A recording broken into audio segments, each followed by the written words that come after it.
Dieu, dans ce temps de la fin, enverra des prophètes. Il a envoyé Agabus, il a envoyé Paul après la Pentecôte. Donc le ministère prophétique ne s'est pas arrêté à la mort de Jean-Baptiste, comme d'aucuns le prêchent. C'est une fausse doctrine. Dieu ne fait rien sans avoir révélé à ses saints serviteurs des prophètes. Éphésiens chapitre 4, versets 11 à 13, jusqu'à l'enlèvement, Dieu envoie des pasteurs, des prophètes, des docteurs, des apôtres. Éphésiens chapitre 2, verset 20, vous êtes bâtis, fondés. Éphésiens qui est l'église d'Éphèse, qui est le premier église de l'âge des nations. Vous êtes bâtis sous le fondement des prophètes et des apôtres. Quand vous lisez Acte 13, on dit qu'il y avait plusieurs prophètes à l'église, dont l'un d'eux s'appelait Agabus. Il y avait plusieurs prophètes. Et Frère Branham dit ceci. Il dit que je ne nie pas qu'il y aura des gens qui prophétiseraient. Mais par contre, je ne crois pas qu'il y aura plusieurs personnes à la fois qui aura le ministère prophétique. C'est-à-dire, je vais lire. Or, je ne nie pas que des gens prophétiseront dans les derniers âges, que leurs ministères peuvent être corrects et le seront au futur. Je ne nie pas qu'il y aurait des prophètes comme à l'époque de Paul, il y avait un prophète nommé Agabus. Il dit, qui prophétisait une famine. Je suis d'accord que c'est vrai. Mais je nie en vertu du témoignage infaillible de la parole qu'il y ait plus d'un seul messager prophète majeur qui révélerait les mystères, qui révélera les mystères tels qu'ils sont contenus dans la parole et qui a le ministère de ramener le cœur des enfants au Père. Cette tâche-là est réservée exclusivement à William Branham. Maintenant, ce qui concerne les 2 Corinthiens, les dons de l'Esprit, 1 Corinthiens chapitre 12, à partir du verset 28, Paul dit, et Dieu a établi dans l'Église, premièrement des apôtres, secondement des prophètes. Là, on ne parle pas d'un petit prophète, c'est des prophètes avec un ministère prophétique, mais qui ont pour fonction Éphésiens 4. C'est-à-dire, c'est comme à l'église des Actes des Apôtres 13, ils étaient tous là, mais ils avaient comme ministère prophétique, petit prophète, parce qu'il y avait un messager dans l'âge qui était Paul, que même Pierre a reconnu qu'il avait un ministère plus excellent, plus élevé que eux, en révélation, en puissance, en ministère. Et l'apôtre Paul dit que mon ministère a éclaté parmi vous par les démonstrations de la puissance, du pouvoir et tout le reste à vos yeux. Donc il n'était pas comme eux, il était plus que eux. Car Paul dit même, je parle en langue plus que vous tous. Vous voyez? Donc même les prophètes là, il était plus que eux tous. Parce qu'il avait un ministère prophétique. Il ne pouvait pas être un petit prophète. Non, il dit des prophètes. Troisièmement, des docteurs. Ensuite, ceux qui ont les dons des miracles. Ceux qui ont les dons de guérir. Les dons de gouverner. Vous voyez, tout ça, les diverses langues. Paul parle de ces ministères. Donc, il y a d'autres prophètes. Et Frère Branham n'est pas contre. Il reconnaît qu'il y aura ce genre de choses en ce temps de la fin.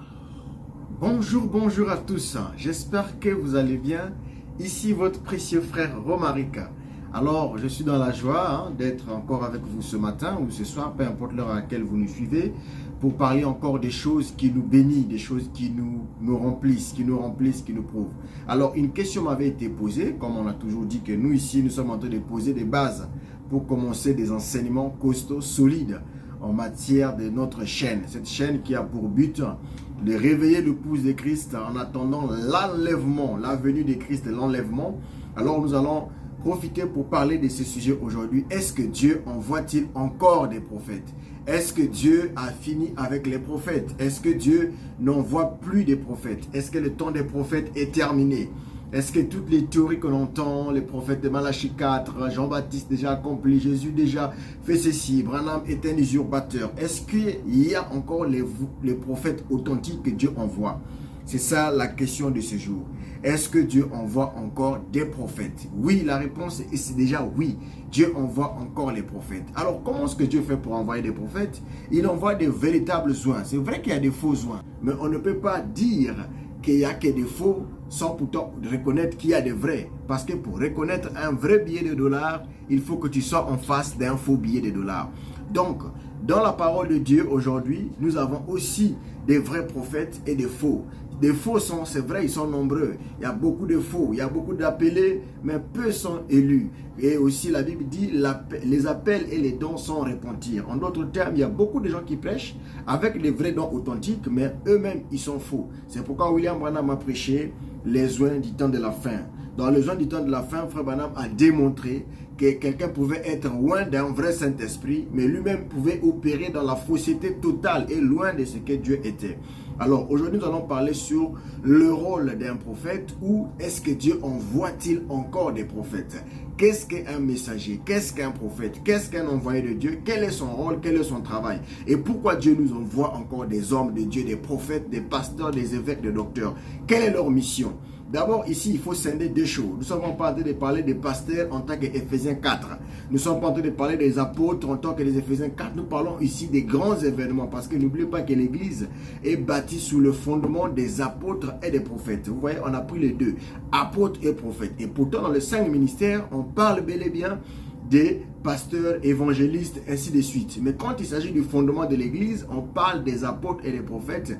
Pourquoi? Parce que ceux-là sont les socles comme des messagers, comme il s'agit de l'apôtre Paul, Matthieu, Thomas, André. En fait, les apôtres des disciples de Jésus-Christ sont la base de l'Église. C'est pourquoi le livre de Malachie 4 nous ramènera le cœur des enfants à leur Père. Quel Père? Nos pères dans la foi apostolique pour l'Église. C'est pas Moïse, c'est pas Daniel, c'est pas Jérémie. Nos pères dans la foi dans l'Église de Christ aujourd'hui, ce sont les apôtres. Alors, est-ce que Jésus envoie-t-il encore des prophètes?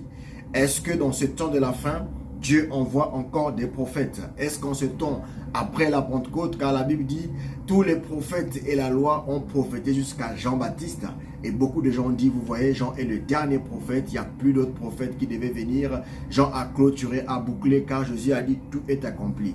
Mais je vous serai désolé de vous dire que faux et archi faux, le Dieu du ciel envoie encore des prophètes, car l'Église de Christ est bâtie sur le fondement des apôtres et des prophètes.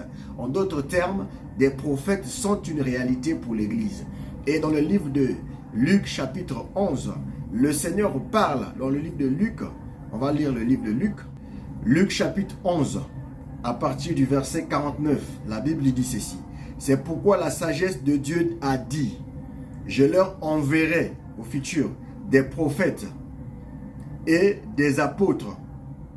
Ils tueront au futur les uns et persécuteront les autres, afin qu'il soit demandé compte à cette génération le sang de tous les prophètes qui a été répandu depuis la création du monde. Et beaucoup de gens disent non, ce verset parlait de Juifs. Comme d'habitude, il y a un débat sur le verset de Malachie 4 qui disent que souvenez-vous de la loi de Moïse en Horeb, ce que j'ai prescrit pour tout Israël. Donc, ça se rattache qu'à Israël. Donc, ce passage se rattache à Israël. Il faut savoir que nous sommes deux alliances. L'alliance que Dieu a traitée avec Abraham, qui est l'alliance avant la loi, et l'alliance que Dieu a traitée avec Moïse, qui est l'alliance avec la loi que les Juifs utilisent. Abraham et Dieu n'ont pas eu d'alliance avec la loi. L'alliance de la loi, c'est l'alliance de « je fais des efforts pour être sauvé. Je me bats avec mes mérites. Tu ne tueras point. Tu ne voleras point. Tu ne déroberas point. Tu ne convoiteras point. » Là, c'était l'alliance de la loi. Mais Abraham a vécu avec Dieu sur une autre alliance, l'alliance de la foi.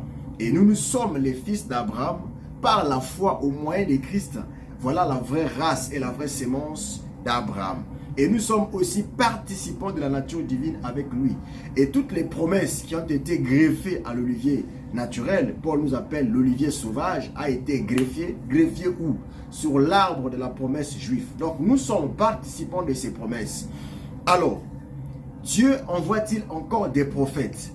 Les prophètes qui se proclament aujourd'hui sont-ils des bandits, des comédiens, des voyous? Parce que Jésus a dit, plusieurs viendront en mon nom, gardez-vous des faux prophètes. Plusieurs diront, je suis ceci. Oui, attention, les plusieurs qui viendront, Jésus a dit, diront que c'est moi qui suis le Christ.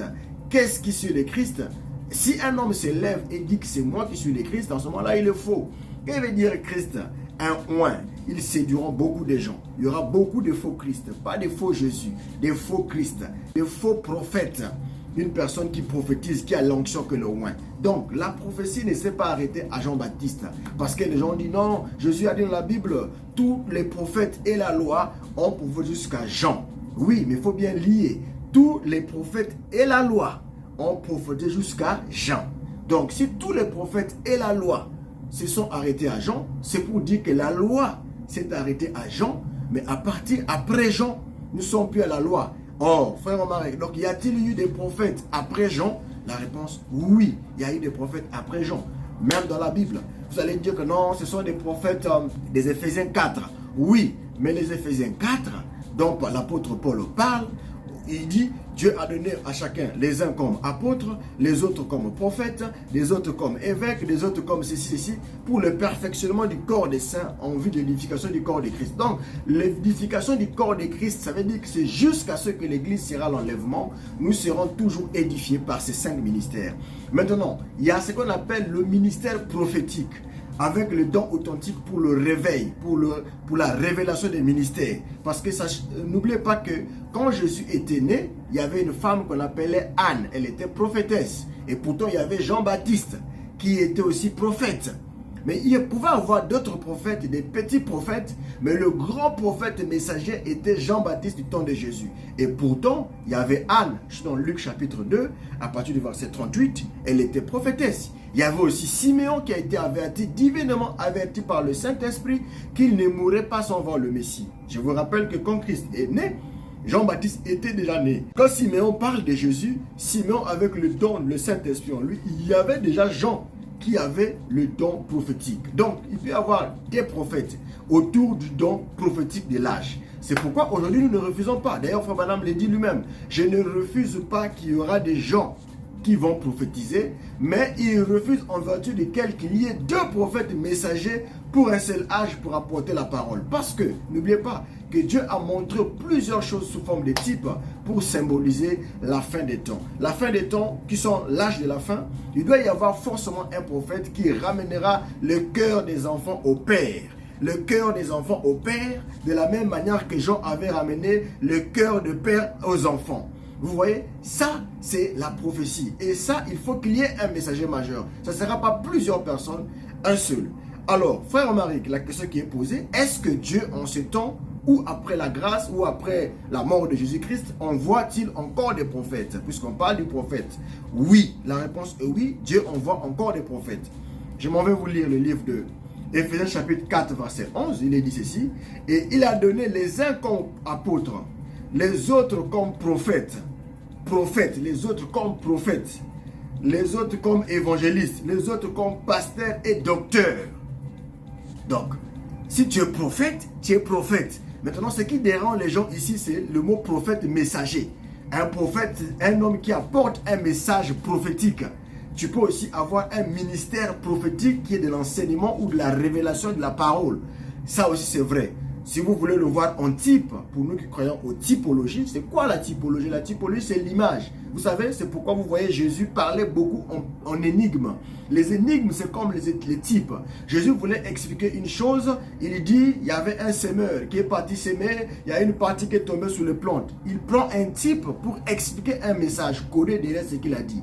Et dans la Bible entière est remplie de typologies. C'est pourquoi vous allez remarquer que on va vous dire que Noé, Enoch était le 7e après Adam. Qu'est-ce qu'on veut vous tirer là? On veut vous montrer que Enoch là, qui est le 7e après Adam, a été enlevé, typifiant le 7e âge de l'Église, qui est le dernier temps de la fin, qui partira de l'enlèvement. Et Noé qui devait typifier les gens qui sont passés par la tribulation, c'est-à-dire par l'épreuve de l'eau, des déluges, devait passer par cette épreuve. Donc, Dieu montre des choses par des images, Dieu montre des choses par des types pour confirmer sa parole. Alors, Dieu envoie-t-il encore des prophètes aujourd'hui, frère Omar? J'ai répondu que oui. Pourquoi il envoie? Éphésiens 4 déjà montre qu'il y a le ministère des prophètes. Tu peux être comme moi, tu as un don de prophétie, tu vois des visions, ou tu enseignes la parole, mais tu as le ministère. Je ne parle pas du don de prophétie, mais le ministère prophétique dans ton enseignement. C'était comme si vous avez un prophète mineur. Par exemple, je vais prendre Paul. À côté de Paul, il y avait Agabus. Et pourtant, Paul, c'était un grand enseignant qui a été même vu en vision, prédit par Ésaïe. Parce que Ésaïe avait annoncé le ministère de Paul. Et Jésus, qu'est-ce qu'il dit? C'est un instrument que j'ai choisi dans ma main. Quand Dieu s'est révélé à Ananias d'aller prier pour Paul, va prier pour cet homme. C'est un instrument. Un instrument, c'est quelque chose que Dieu a dans sa main pour sa gloire, pour son honneur. Donc, Dieu utilise Paul afin qu'il soit utile pour prêcher, révéler la parole, les mystères aux nations. Et l'apôtre Pierre dit, Paul a prêché des grands mystères que beaucoup de gens tordent les sens s'ils n'ont pas la grâce pour comprendre la pensée spirituelle de ces enseignements. Vous voyez, c'est ça qu'on appelle un ministère prophétique. Un ministère prophétique vient révéler quelque chose que vous pouvez lire, mais que vous ne pouvez pas comprendre. C'est pourquoi même le Seigneur Jésus-Christ, quand les gens révélaient le chemin d'Emmaüs, qu'est-ce que le Seigneur a fait? Le Seigneur a pris des versets bibliques pour faire exhorter et faire concorder les parties de ce qui a été dit sur le Messie. Les gens qui étaient découragés, quand ils ont écouté cette prédication, leur cœur avait été touché. Qu'est-ce qui avait touché leur cœur? Non pas l'événement de la mort de Jésus, non.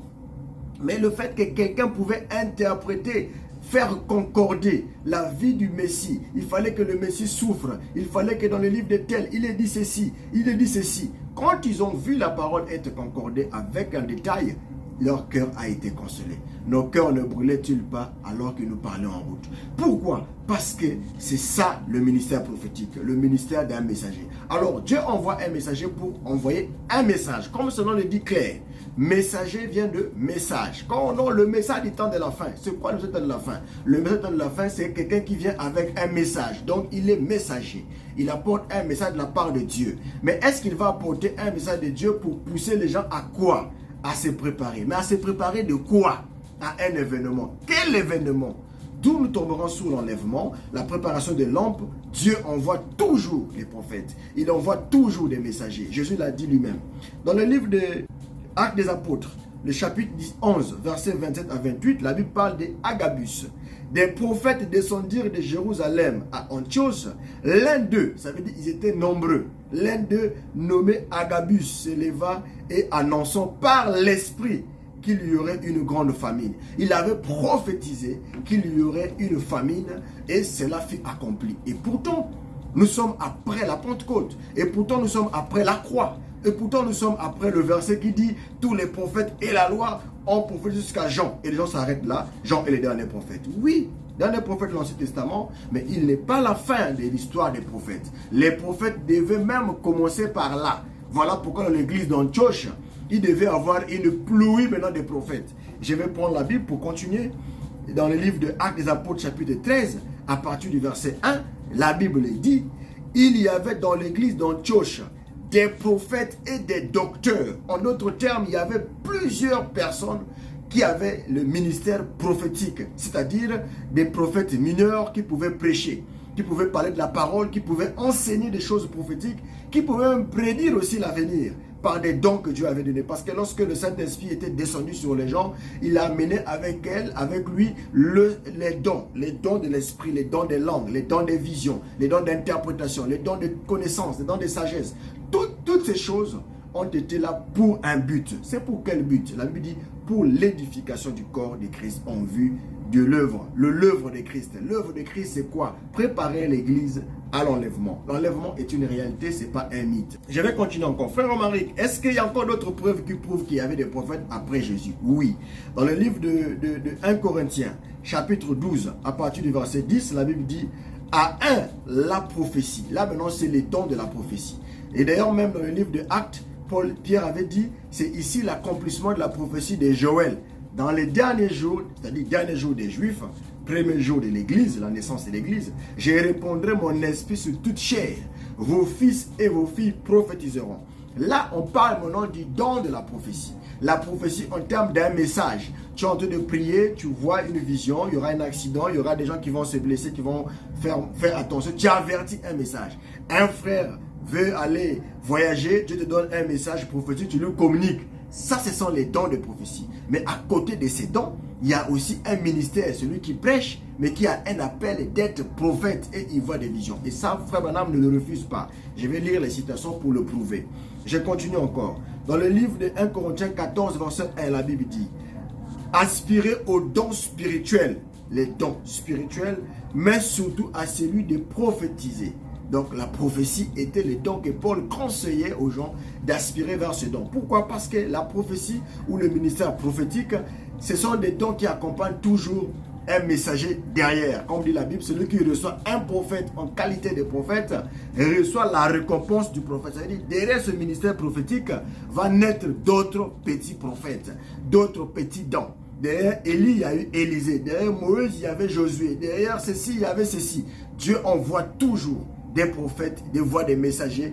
Et il y en a qui sont des majeurs, il y en a qui sont des mineurs, il y en a qui sont là pour de grandes œuvres et il y en a qui sont là pour des petits messages. Comme a été Agabus que j'ai lu, il a donné un message pour la famine qui devait arriver. Et lorsque la famine était arrivée, on n'a plus parlé de lui, c'était fini. Vous voyez, il y a des gens comme ça, ils viennent que pour un message, il a terminé, son rôle est fini. Mais au temps de Jésus-Christ, quand il est né, vous avez Anne, la prophétesse, était là. Vous avez Siméon qui était là. Vous avez même Zacharie, même le père de Jean-Baptiste, qui était aussi là, à vous aussi aidant, parce qu'il a été averti. Toutes ces choses-là étaient là. Des dons et des dons et des dons et des dons. Dieu envoie des prophètes encore aujourd'hui. Un autre verset que je vais prendre. Dieu donne encore des dons de prophétie aux croyants remplis du Saint-Esprit pour édifier et exhorter et consoler.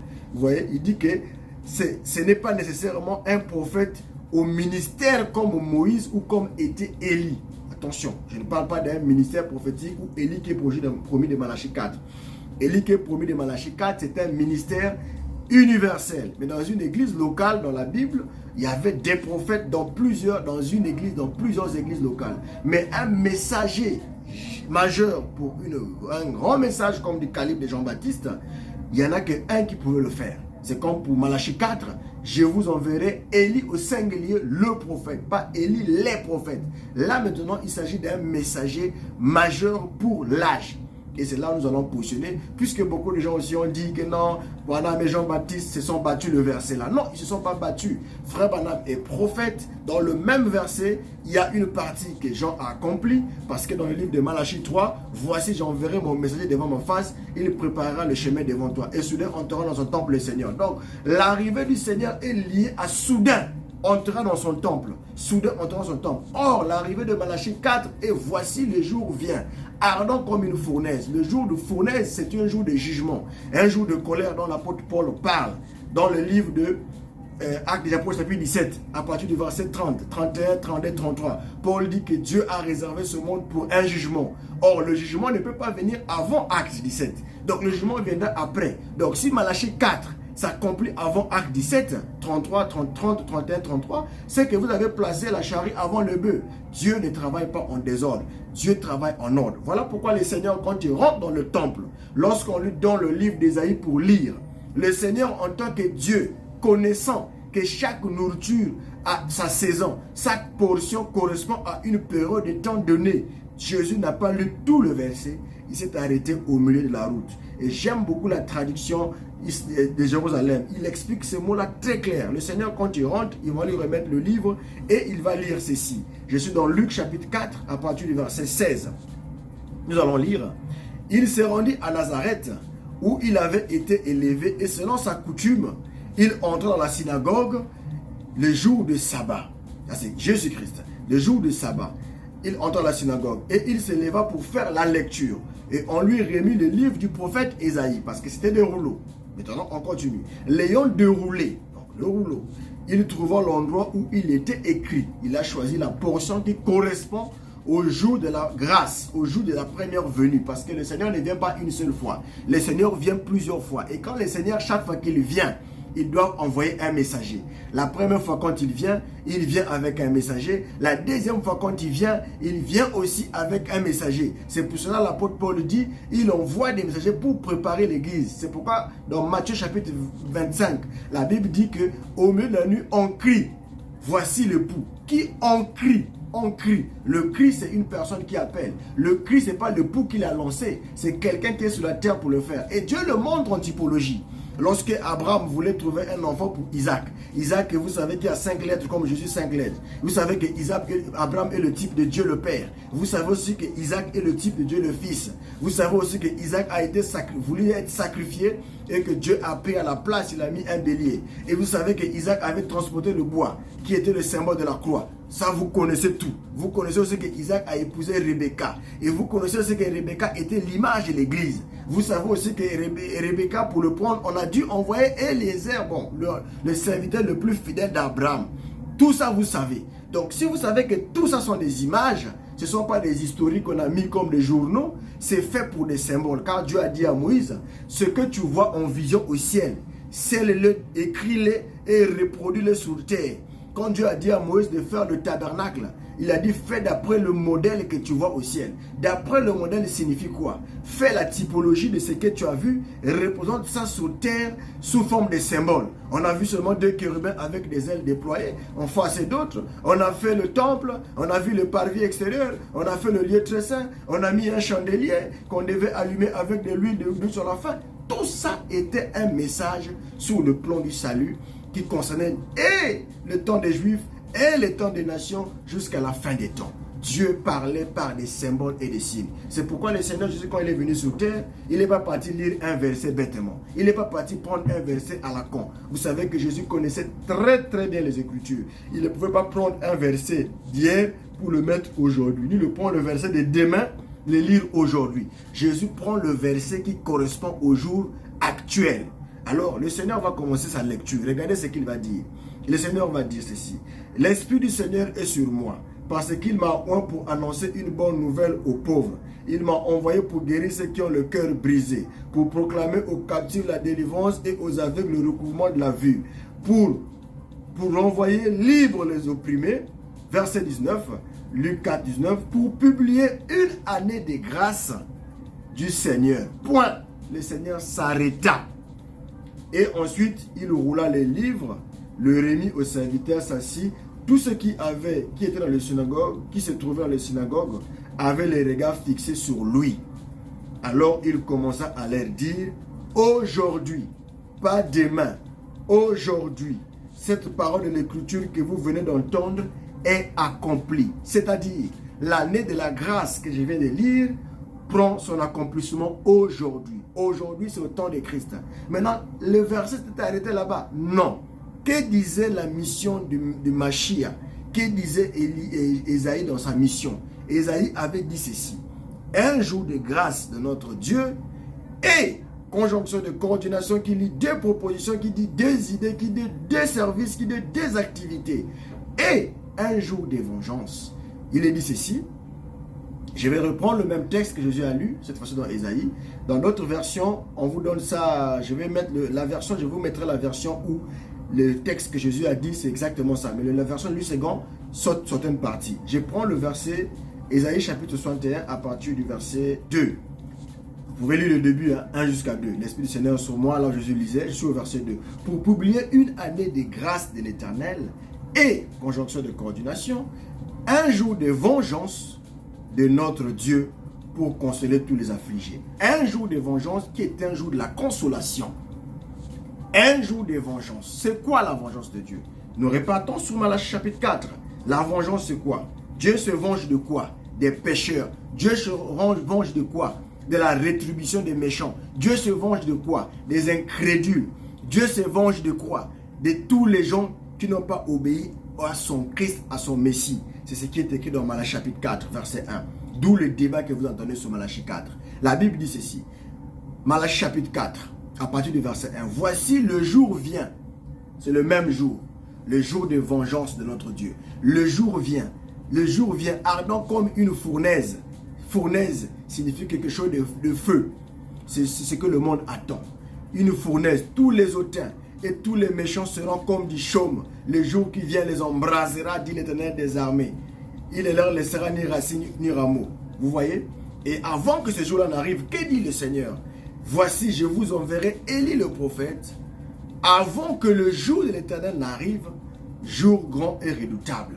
C'est ce jour grand et redoutable. C'est quel est le jour qui est plus grand et redoutable? Dieu n'a pas 2 jours grands et redoutables. C'est le jour que l'apôtre Paul nous parle dans le livre des Actes des Apôtres.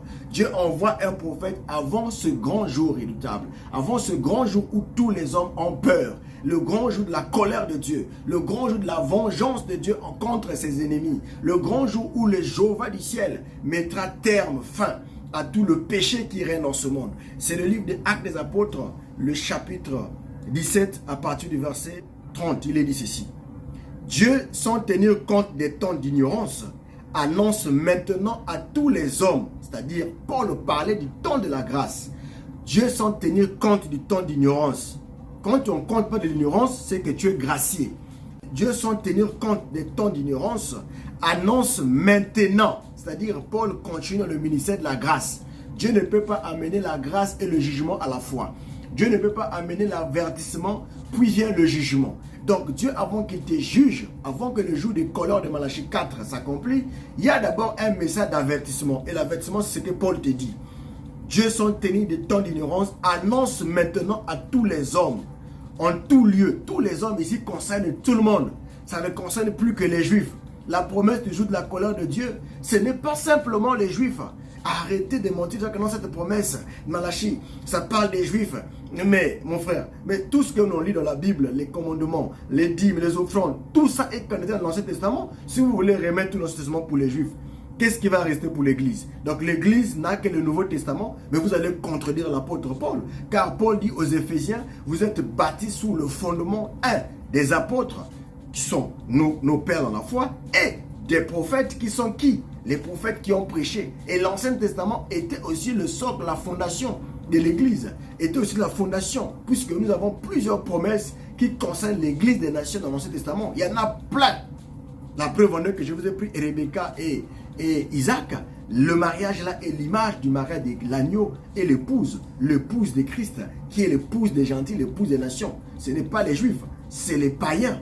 Vous voyez, Abraham, notre père, quand Dieu l'appelle, va-t'en de ton pays. C'est le type du croyant qui quitte le monde, qui va vers ce Dieu. Et Abraham était un pèlerin, notre père dans la foi, un voyageur, un homme qui avait la foi. Le type du croyant en Jésus-Christ, que l'apôtre Paul dit. Je vous lirai les versets. Je vais lire d'abord Actes. Il dit ceci. Donc Dieu, sans tenir compte en ignorance, annonce maintenant aux hommes, en tout lieu, qu'ils aient à se repentir. Donc le message de la repentance annonce d'abord la repentance avant le jour du jugement. De se repentir. Parce qu'il a fixé un jour. Verset 31. Parce qu'il a fixé un jour. Qui a fixé un jour? Dieu. Quel est ce jour? Malachie chapitre 4 verset 1. Voici le jour vient. Le jour redoutable. Quel est le jour redoutable des hommes? Le jour où les hommes ont peur. Le jour où les hommes tremblent. Le jour où les hommes attendent leur jugement. Il dit, il a fixé un jour où il jugera le monde. Il jugera le monde. C'est pourquoi quand il dit de peur que je ne vienne frapper le pays d'interdit de Malachie 4:6, dans la version originale, il est dit le monde. Ce n'est pas le pays d'interdit, c'est le monde. C'est pas non, il viendra frapper Israël. Donc, c'est Israël qui doit être, quand j'écoute les docteurs de ce monde, vraiment de nouveaux docteurs, quelqu'un qui se prononce docteur, ne lit qu'une seule traduction de Louis II. Quand on dit pays d'interdit, ça veut dire le monde ou encore le cosmos, la terre. Donc, il viendra détruire la terre. La destruction qui est promise, la terre qui sera embrasée, détruite, tout et tout, c'est pas la terre d'Israël. C'est pas la terre d'Israël. Israël a été frappé parce que dans Matthieu chapitre 24, on a posé la question. Quand est-ce qu'il y aura plus pierre sur pierre qui ne soit renversée? Quel sera le signe de la fin des temps et de la fin du monde? 3 questions dans Matthieu chapitre 24 qu'on a posées à Jésus. Et le Seigneur a répondu pour Israël. Pour Israël, leur problème était avec Titus en l'an 70. Nous savons. Mais les signes de la fin du monde, la fin des temps, l'avènement, ça, la fin du monde et l'avènement du Seigneur, ça n'a rien à voir avec la terre d'Israël. Malachie 4 concerne la destruction du monde. La version originale parle du monde ou encore le cosmos, la terre tout entière. Ça ne concerne pas qu'Israël, le pays d'interdit. Je continue. La justice. Un jour, il jugera le monde selon la justice par l'homme qu'il a désigné. C'est dont il a donné à tous une preuve certaine de ça, en le ressuscitant des morts. Le monde sera jugé par Jésus-Christ. Ainsi, vous lisez la suite. Donc, Paul a montré que le retour de Christ, il y aura un messager qui doit venir. S'il y a un messager qui doit venir, pourquoi Paul a dit, moi j'ai posé le fondement comme un sage architecte. Pourquoi il pose le fondement? Parce qu'il est le fondement de l'Éphèse. Et il est le fondement du messager que Dieu a montré en vision en Jean. Je vais repartir maintenant sur le livre de l'Apocalypse chapitre 1. Ceux qui disent que non, mais est-ce que Dieu enverra encore des prophètes? C'était fini. Non, Dieu envoie encore des prophètes, surtout majeurs, il les envoie envoyer. Et l'apôtre Paul se prononce comme moi, en tant qu'apôtre des païens. C'est-à-dire, lui, il se considère comme un envoyé. Et Dieu lui-même dit, je l'envoie vers les païens pour prêcher la parole. Donc, Dieu envoie encore des gens pour prêcher la parole, la Bible, la vérité, pour attendre l'avènement de notre époux qui est Jésus-Christ. Parce que le monde ici est réservé à la fin. Le monde ici est réservé à la destruction, à la mort. La terre d'ici est gardée au feu. Et c'est ce que l'apôtre Pierre nous dit. On va lire l'Apocalypse chapitre 1. Révélation de Jésus-Christ que Dieu a donnée pour montrer à ses serviteurs. La révélation de Jésus-Christ que Dieu a donnée pour montrer à qui? À ses serviteurs. Quels serviteurs? Les serviteurs de Jésus-Christ. Les serviteurs, les choses qui doivent arriver bientôt. Nous sommes dans les derniers apôtres de la Bible qui sont en train d'écrire. Donc, il y a encore des serviteurs de Jésus qui vont venir après Jean. Dieu envoie un message pour annoncer aux futurs serviteurs de Christ qui arrivent les choses qui vont arriver bientôt. Et qu'il a fait connaître par l'envoi de son ange et à son serviteur Jean. Lequel, donc un serviteur d'abord Jean qui a noté, et le message vient annoncer aux autres serviteurs. Donc ce message d'Apocalypse s'adresse aux serviteurs de Dieu. Qui sont ces serviteurs? Je vous signale que la Bible n'est pas un journal.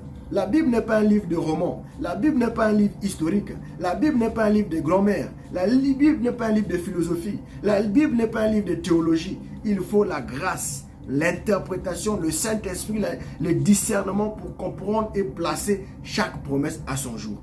Et il continue. Lequel a attesté les paroles de Dieu, le témoin de Jésus-Christ. Heureux celui qui lit et ceux qui entendent les paroles de la prophétie et qui gardent les choses qui sont écrites, car le temps est proche. Le temps de quoi? Le temps du retour de Christ. Mais quand il vient, il fait quoi? Il viendra aussi accomplir le jour dont j'ai parlé. Quand je prends le Bible, il dit ceci, chapitre 4, après chapitre 1, verset 4, il dit, Jean aux églises qui sont en Asie. Là, on parlera déjà de l'église. Je vais rentrer en profondeur. Les églises qui sont en Asie est un symbole. Dieu a pris l'image de ces églises pour symboliser l'église des nations. Il n'a pas dit que ce message d'Apocalypse, ce livre d'Apocalypse-là, n'a pas été destiné à eux. Sinon, on devait prendre le livre d'Apocalypse, le brûler parce que ça ne sert plus, parce que tous ces gens-là ne sont plus sur terre. L'église des feux n'existe plus. Donc, si ça les concernait vraiment eux, ce livre d'Apocalypse-là, on ne devait plus le lire. Mais ce livre d'Apocalypse est un miroir. C'est le type de Esther. Esther, l'épouse de Christ, qui devait être nourrie par cette eunuque, cette femme, cette servante. Qui sont les femmes? La femme, c'est le symbole de l'église. L'église doit être nourrie par un messager. D'où vous avez vu les anges. Ange écrit à l'ange de ceci. Ces anges sont des messagers en grec, angelos, messager. Un homme qui a un message. Un messager terrestre, et bien évidemment, c'est aussi un ange que Dieu utilise. Alors nous parlerons ça quand on parlera des anges de l'église, mais pour le moment, nous montrons d'abord que le jour de l'Éternel qui arrive, c'est un jour de jugement. Et Dieu ne peut pas juger sans envoyer un prophète. Car Amos 3,7 dit, l'Éternel Dieu ne fait rien sans d'abord révéler son secret à ses serviteurs, les prophètes. Donc les prophètes sont les serviteurs que Dieu révèle les mystères. Et quand on lit même dans Apocalypse chapitre 10, verset 7, le verset que beaucoup de gens s'embrouillent parce qu'ils pensent que l'ordre de la Bible, l'ordre que les catholiques ont placé, c'est l'ordre que la Bible devait être. Vous ne connaissez pas que Genèse n'est pas plus vieux que le livre de Job. Le livre de Job devait être avant la Genèse. Vous ne savez pas que quand on a classé la Bible, ce sont les hommes qui ont classé l'ordre là. On a mis l'Apocalypse derrière, on a mis Genèse devant. Mais qui t'a dit que l'emplacement entre l'Apocalypse et l'emplacement entre Genèse, c'est le bon emplacement? C'est ça. Ça, c'était l'homme qui a fait. Quand ils sont rencontrés au concile, ils t'ont fait l'ordre. Ils ont fait l'ordre dans les Écritures. C'est bien. Maintenant, je te signale que le livre d'Apocalypse, le verset 10 d'Apocalypse, est positionné à un endroit qui est devenu l'achoppement pour aveugler les gens. Parce que Apocalypse 10, 1 à 7 devait être placé à l'Apocalypse chapitre 3. Parce qu'Apocalypse chapitre 3 est la fin de l'âge. Et Apocalypse chapitre 4, Jean monte ici. Parce que même Jean, en tant que l'église, était le type de l'église, était l'image. Monte ici est le symbole de l'enlèvement. Et vous voyez, l'église attend l'enlèvement du Seigneur. Il y en a même qui ne croient même plus à l'enlèvement. Ils pensent qu'ils sont là pour rester éternellement sur terre. Mais vous croyez à quoi finalement? Restez pour vous des païens. Allez dans le monde. Si vous ne croyez plus à l'enlèvement, vous ne croyez plus à plus rien. Mais que faites-vous dans le christianisme? Je vais prendre le verset 7. Apocalypse chapitre 1, verset 7. La Bible dit, voici, il vient avec les nuées. Et tout œil le verra. Même tout œil le verra, c'est sans exception. Et on ajoute même. Donc, et aussi. On peut dire et aussi ou même ceux qui l'ont percé. Toutes les tribus de la terre, c'est-à-dire toutes les tribus de la terre, sans exception, le verront. C'est toutes les tribus de la terre se lamenteront à cause de lui. Oui, amen. Pourquoi les gens se lamenteront à cause de quelqu'un qui vient? Une personne qui vient devait être une joie. Mais comment est-ce que le retour de Christ devient une lamentation, une douleur? Nous repartons dans Malachie 4. Voici le jour vient, ardent comme une fournaise. Le jour que les hautains, les méchants craignent. Jour redoutable. C'est ça le redoutable. Pourquoi c'est redoutable? C'est un jour de lamentation. Donc, si le Seigneur annonce dans Apocalypse chapitre 1, verset 7, qu'il y a un jour de redoutable qui arrive, il y a un jour de lamentation qui arrive, il y a un jour de peur qui arrive, et que quand on concorde les versets, les mêmes jours s'emboîtent avec ce que Paul a dit. Ça veut dire que ce jour-là ne pouvait jamais être accompli du temps de Jean-Baptiste. Honte à toi qui dis que c'était Jean-Baptiste. Honte à toi qui colle Malachie 4 à Jean-Baptiste pour dire que ce n'était fini, il n'y a plus rien. Non, le jour ardent comme une fournaise est un jour redoutable. Un jour redoutable, c'est un jour de lamentation. Un jour de lamentation est un jour de pleurs. Et ici, le Seigneur précise dans le chapitre 1, verset 7, que toute la terre devait se lamenter. Ce n'est pas simplement un coin d'Israël. Ce n'est pas simplement un coin du Congo, ou du Brazza, ou de Paris, ou des États-Unis. C'est toute la terre qui se lamente. C'est-à-dire, le Seigneur, quand il vient, c'est le jugement qui descend. C'est la terre qui est frappée. C'est le monde qui tremble. Ce sont des guerres qui tombent. C'est des choses compliquées. Et nous repartons maintenant dans la Bible pour vous dire, comme vous avez compris que ce jour était une promesse future, donc Malachie 4, elle est bien une promesse future. Et il n'y aura pas deux Malachie 4, il y a un seul, car je vous enverrai Élie, le prophète au singulier, il au singulier, ramènera le cœur des enfants au père et le cœur de père à leurs enfants. Entre parenthèses, Frère Branham dit, Jean-Baptiste a accompli la partie cœur de père aux enfants. Maintenant, nous, l'Église des nations, qui sont les enfants qu'on doit ramener au cœur des enfants à leur père. Ça, c'est la tâche de deuxième Élie. Oui, un verset peut avoir une double application. J'en ai beaucoup de versets de la Bible qu'on pouvait appliquer sur beaucoup de choses. Jésus, quand il est parti en Égypte, cette prophétie était aussi accomplie avec quelqu'un d'autre. C'était aussi un type de Joseph. C'était aussi le type de beaucoup. Donc, beaucoup des écritures de la Bible ont eu double application. Alors, on va aller maintenant pour montrer que le jour de vengeance, avant que ça arrive, Dieu devait d'abord faire quelque chose. On va commencer à lire dans la Bible. Actes des Apôtres, chapitre 1, verset 4. Il est dit ceci. Comme il se trouvait avec eux, il leur recommanda de ne pas s'éloigner de Jérusalem, mais d'attendre ce que le Père avait promis, de ce que je vous ai annoncé, il leur dit-il. Car Jean que vous dites qui est Élie de Malachie 4, Jean, baptisé d'eau, mais vous serez, dans peu de jours, vous serez baptisés du Saint-Esprit. Alors, les apôtres se réunis, lui demandèrent, Seigneur, est-ce en ce temps que tu rétabliras le royaume d'Israël? Là, on parle de quoi? Israël. Il leur répondit, ce n'est pas à vous de connaître les temps fixés ou le moment que le Père a fixé de sa propre autorité. Donc, le Père a fixé un temps pour rétablir le royaume d'Israël.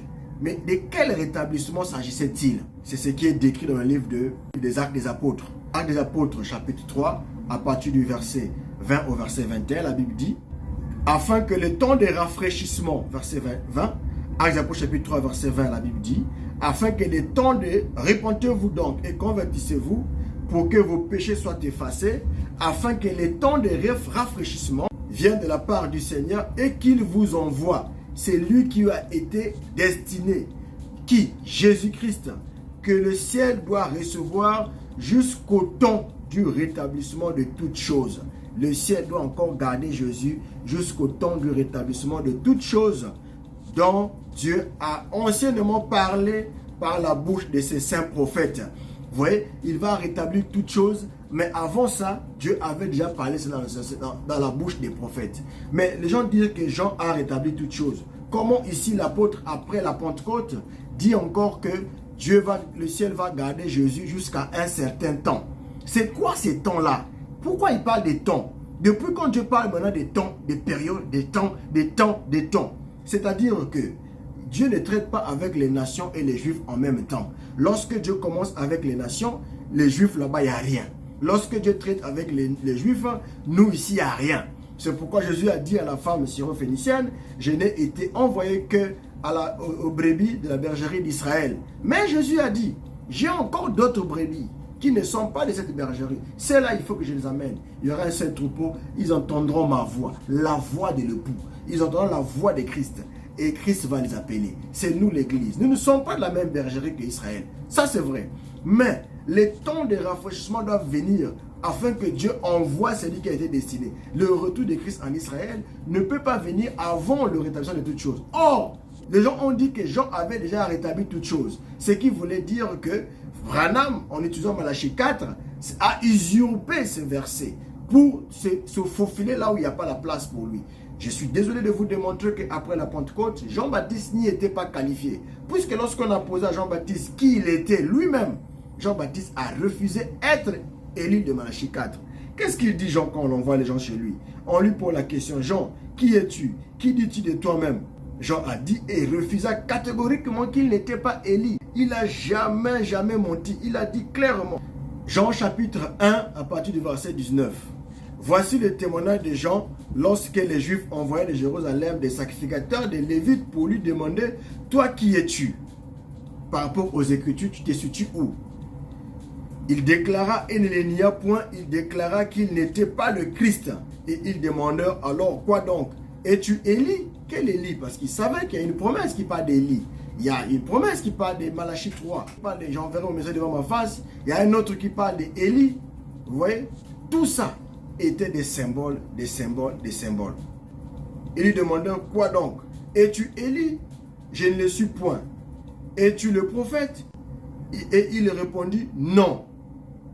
Ils lui dirent alors, qui es-tu afin que nous donnions une réponse à ceux qui nous ont envoyés? Que dis-tu de toi-même? Moi, dit-il, je suis la voix de celui qui crie dans le désert, aplanissez le chemin du Seigneur, comme a dit Ésaïe le prophète. Donc Jean s'est identifié à la prophétie d'Ésaïe 41 ou 40 qui parle de lui, qu'il est cette voix qui crie. C'est le même verset de Malachie chapitre 3. Mais pourquoi nous croyons que Jean-Baptiste a accompli Malachie chapitre 4 une partie? Parce que je vous rappelle que quand les Juifs lisaient leur Bible, il n'y avait pas de chapitre 3, il n'y avait pas de chapitre 4. C'était des rouleaux écrits du début à la fin.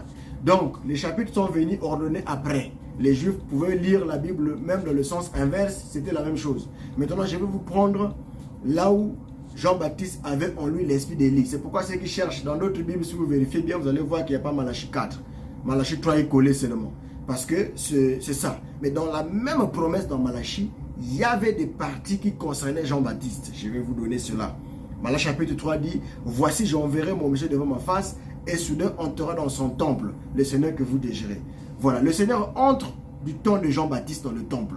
Maintenant, Jean-Baptiste ramène le cœur de père aux enfants d'après la prophétie de ce que l'ange a dit à son père. L'ange dit ceci dans Luc chapitre 1 verset 17, la Bible dit ceci. Il marchera devant Dieu avec l'esprit et la puissance d'Élie. L'esprit et la puissance d'Élie. Et la Bible dit, l'esprit et la puissance d'Élie pour ramener le cœur des pères vers les enfants. Ramener le cœur des pères vers les enfants. Et les rebelles à la sagesse de juste afin de préparer au Seigneur un peuple bien disposé.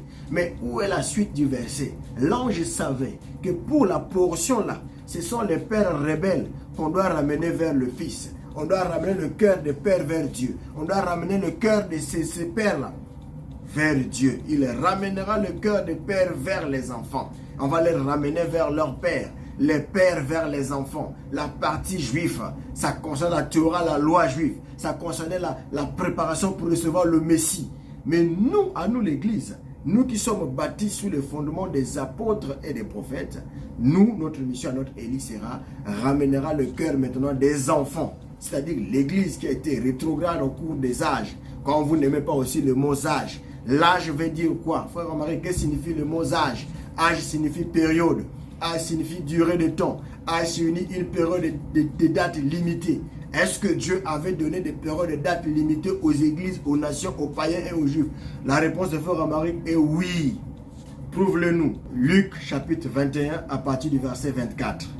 Le Seigneur va nous donner une leçon de choses pour vous expliquer que vous qui ne croyez pas aux âges, les âges sont des périodes de temps, des durées que Dieu traite avec chacun. Dieu a séquencé le temps par âge. Il a dit à Daniel, 70 ans a été donné. C'est une période où tu seras en captivité. Après les 70 ans là, vous sortirez, vous allez commencer à construire le temple, les murs, pendant 62 semaines, 47 semaines pour la construction du temple. Et il restera une semaine le oint va venir au milieu du Messie. Et après, au milieu de la semaine, un oint sera retranché. C'est ça qu'on appelle les âges. C'est ça qu'on appelle une période de temps séquencée par Dieu lui-même. Donc William Branham n'a pas inventé les âges. Les âges existent. La Bible dit d'âge en âge. Tu te révèles en nous d'âge en âge, d'époque en époque. C'est ce Dieu-là. Alors je vais vous lire le mot période de temps que Dieu donne à nous les nations. Luc 21, verset 24, la Bible dit, ils tomberont tous sous les tranchants de l'épée, ils seront émenés captifs parmi toutes les nations, et Jérusalem sera foulée par les nations jusqu'à ce que, c'est-à-dire, il y a une limite à ne pas dépasser. Quand on dit jusqu'à ce que, c'est-à-dire infranchissable après, jusqu'à ce que le temps des nations soit accompli. Quoi? Les temps des nations. Les temps de quoi? Les temps des nations. Mais c'est quoi les temps des nations? Oui, Dieu a donné une période de temps aux nations. Et le temps des nations se terminera avec quoi? C'est ça que les docteurs fabriqués de la rue doivent savoir. Le temps des nations se termine avec quoi? Ça se terminera avec le départ de l'église, les guerres, les troubles. Voilà votre jour ardent, comme une fournaise qui arrive. Jour grand et redoutable. Les autels, les méchants ont peur. Et la Bible dit, le signe du Fils de l'homme paraîtra dans le ciel. Christ viendra, le monde entier se lamentera à cause de sa venue. Oui, Apocalypse chapitre 1, verset 7 montre que c'est la terre entière qui va se lamenter. Mais ça sera quand? Jusqu'à ce que le temps des nations soit accompli. Jérusalem aujourd'hui n'a plus reçu un prophète. Tant que le temps des nations ne soit pas accompli, Israël ne le verra plus. Et Israël a été foulé aux pieds. Allons 70 par Titus. Tout personne ne restera ici pierre sur pierre qui ne soit renversé. Et Jésus a accompli la prophétie. Et Jean-Baptiste, comme il savait qu'il n'était pas le Élie là, qui vient pour la destruction, pour le jour de la destruction, parce que ce temps de la destruction, c'est le temps des nations. Ce ne sera pas le temps des Juifs, ça sera la fin des temps des nations, le début d'un nouvel ère, où Élie et Moïse, sous forme de Christ, viendront en Israël pour finir la moitié de la semaine. Car la Bible avait dit, au milieu de la semaine, un oint sera retranché et il n'y aura pas d'excluseur. Ça veut dire qu'au milieu de la semaine, qui faisait 7 ans, le Messie a été retranché, Jésus-Christ. C'est pourquoi vous allez voir les 2 heures d'Apocalypse 11 viennent prophétiser pendant 1242 jours, 42 mois, je crois, 42 jours, 42 mois. Ça correspond à 1242 jours ou bien 42 mois, ça correspond à 3,5 ans, donc 3 ans et demi, qui fait la moitié de la semaine parce que la semaine faisait 7 ans. Donc Dieu a pris 70 ans d'abord de captivité. Quand il est resté 2 ans pour sortir, Daniel a su. Parce que la date que Dieu avait donnée était finie par le prophète Jérémie. Quand Dieu donne des choses avec précision et date, on veille sur ça. Dieu a dit à Abraham, ton peuple sera en captivité à 400 ans, la 4e génération, je vais les sortir de là. Et Dieu les a sortis à 430 ans. Oui, Dieu a accompli sa promesse. Dieu respecte les périodes de temps. Dieu respecte les dates, les séquences. C'est ça. Les nations vont s'achever avec les batailles. Quand l'épouse quitte la terre, l'enlèvement claque, la terre rentre dans une période de tribulation. C'est ça les lamentations. Les tribulations des pleurs, les souffrances, des guerres, des souffrances. Et ce qui est décrit dans le livre de notre saint prophète Ézéchiel. Ézéchiel chapitre 30 va nous détailler cela pour montrer et confirmer encore que Malachie 4 ne pouvait jamais être accompli du temps de Jean-Baptiste parce que cette période-là concernait les nations. Ça concernait les nations, pourquoi? Parce que c'est les nations seules qui devaient d'abord être foulées jusqu'à ce que les temps des nations s'achèvent. Ézéchiel 30 verset 1 à 2, à 3, il est dit ceci. La parole de l'Éternel me fut adressée en ces mots. Fils de l'homme, prophétise et dit, ainsi parle l'Éternel. Gémissez. Pourquoi on doit gémir? C'est ça. Vous avez vu? Gémissez. Malheureux jour. C'est quel jour? Jour de malheur. Le jour vient ardent comme une fournaise. C'est un jour de malheur. Car le jour approche, le jour de l'Éternel approche. Jour ténébreux, ça sera le temps des nations. Ça sera le temps des nations. Verset 3. Amen. L'épée fondra sur l'Égypte, le pouvant sur l'Éthiopie. Vous voyez, ça va être l'épée, ça va être des douleurs. Tous les pays des nations vont pleurer. Dieu descend pour combattre, pour détruire.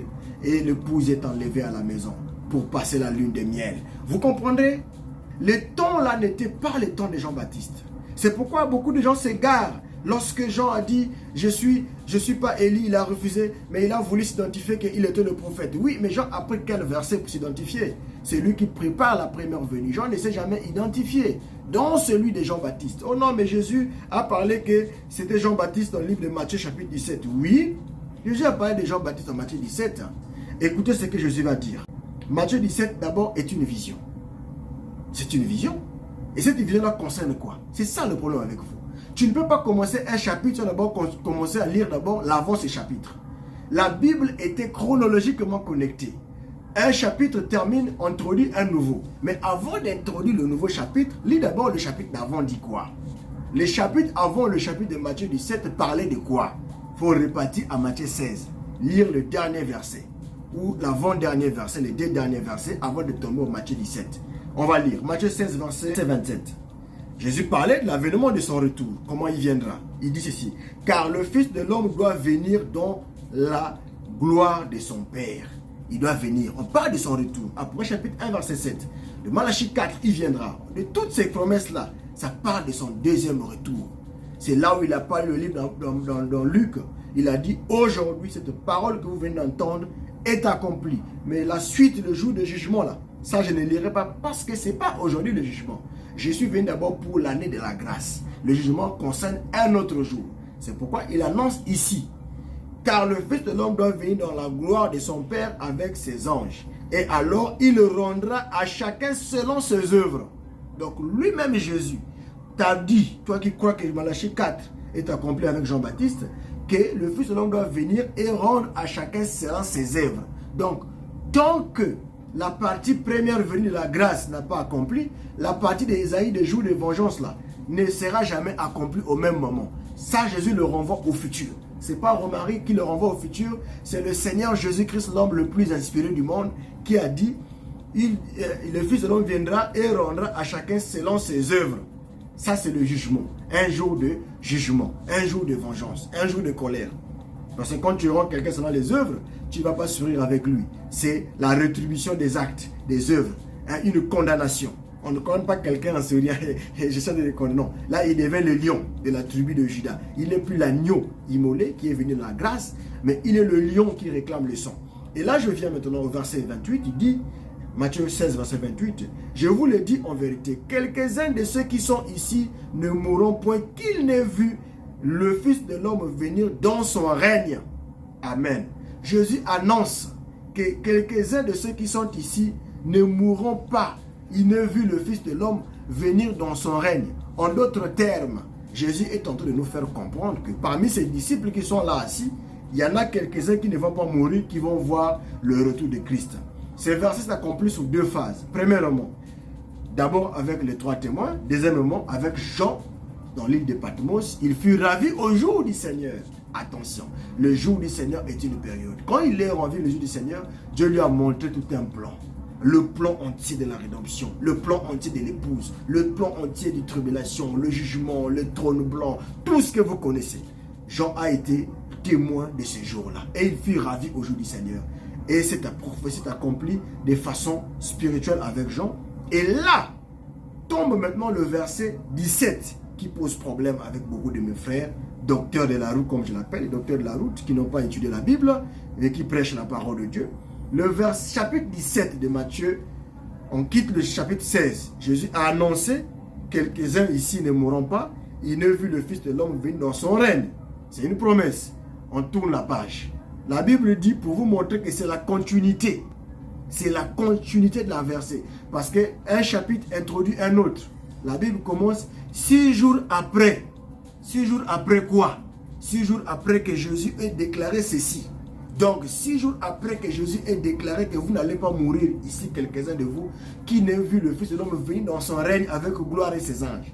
Vous voyez, il leur annonce comment va être sa venue. Et lorsqu'il leur montre la promesse de la venue, il leur introduit maintenant Matthieu 17. Verset 1, on dit 6 jours après. Est-ce que vous pouvez commenter un texte ou une phrase 6 jours après? Mais 6 jours après quoi? Après Matthieu 16, verset 27 à 28. C'est bon? Si c'est clair, on continue. Donc, 6 jours après, Matthieu 16, versets 27 à 28, Jésus prit avec lui Pierre, Jacques et Jean. Voilà les 3 témoins en question qui vont vivre l'événement de ce qu'il a annoncé qui viendra. 6 jours après quoi? Matthieu 16, versets 27 à 28. Il faut lire la Bible avec la connexion. La Bible est connectée, un chapitre introduit un autre. Vous comprenez? Toujours avec l'esprit de connexion. Verset, il dit, son frère, et il les conduisit à l'écart sur une haute montagne. Il les ramené sur une haute montagne. La suite dit, il fut transfiguré devant eux. Il fut transfiguré devant eux. Jésus changea de forme. Jésus transfiguré vient de transformation de la figure. C'est-à-dire, quand il vient, il ne sera plus agneau. Il prend le visage du lion. C'est pourquoi lorsque Jean lit Apocalypse, si vous lisez bien votre Bible, vous allez voir, on a vu, voici le lion de la tribu de Juda. Mais quand il tournait, il avait vu un agneau comme immolé. Donc, il y a eu un agneau. Ensuite, il y a eu les lions. C'est ça la transformation, mon frère. Jésus est l'agneau. C'est la première venue. La deuxième venue, il ne vient pas l'agneau. Il vient le lion de la tribu de Juda. Donc, le lion, quand il vient, c'est pour le jugement. C'est pour la condamnation. C'est pour arracher. Je n'ai jamais vu un lion qui poursuit un repas en souriant. Le lion est concentré, il est en colère et en rage. Donc, il vient pour dévorer. Il dit ceci. Il fut transfiguré, donc changement de visage, changement de masque. Devant eux, son visage resplendit comme le soleil et ses vêtements devinrent blancs comme la lumière. Voici Moïse, Élie leur apparurent, s'entretenant avec lui. Quand on parle d'Élie, quand on parle de Moïse, alors que ces gens sont morts, vous voyez, vous avez un prophète, vous avez un autre prophète devant Jésus. Qu'est-ce que cela voulait dire? N'oubliez pas que nous sommes en train de voir quelqu'un qui a été transfiguré. Donc, on est dans une vision. On n'est pas dans un fait réel. Donc, si on n'est pas dans un fait naturel, on est dans une vision spirituelle, c'est que Élie doit représenter quelque chose sur le plan spirituel. Moïse aussi doit représenter quelque chose sur le plan spirituel. Puisqu'on va récupérer les mêmes natures de ces gens dans Apocalypse chapitre 11, versets 3, 4, 5, 6. Vous allez voir, ils auront l'attitude de changer l'eau en sang, de transformer ceci, de fermer le ciel. Ces puissances-là, c'est Élie et Moïse. Moïse en Égypte. Élie devant Akab, il a fermé le ciel. Il a fait ceci. Vous voyez, Dieu préfigurait des choses. Élie représente aussi les vivants qui seront enlevés. Car l'apôtre Paul a décrit 2 catégories de gens. Ce n'est pas le frère Omari qui les dit. C'est la Bible qui les dit. Nous les vivants, qui seront restés pour l'avènement du Seigneur. Nous ne devancerons pas ceux qui seront endormis. Qui sont endormis? Moïse. Moïse, il est mort. Donc, il considère les endormis. Et nous, les vivants, quoi? Élie qui est vivant, qui est parti au ciel, enlevé vivant sans mourir. Vous voyez, Dieu montre que quand Jésus vient, c'est pour prendre les deux. Et les Élie et les Moïse doivent rencontrer Christ. Et la nuée va les dérober. Car l'ange a dit, dans Actes chapitre 1, verset 11, de la même manière qu'il part, c'est de la même manière qu'il reviendra. Il faut qu'il y ait la nuée. Et nous serons ravis. Le ravissement de l'épouse, l'enlèvement, on parlera de ça. Un jour, on aura un thème. L'enlèvement, toutes ces choses, nous en parlerons.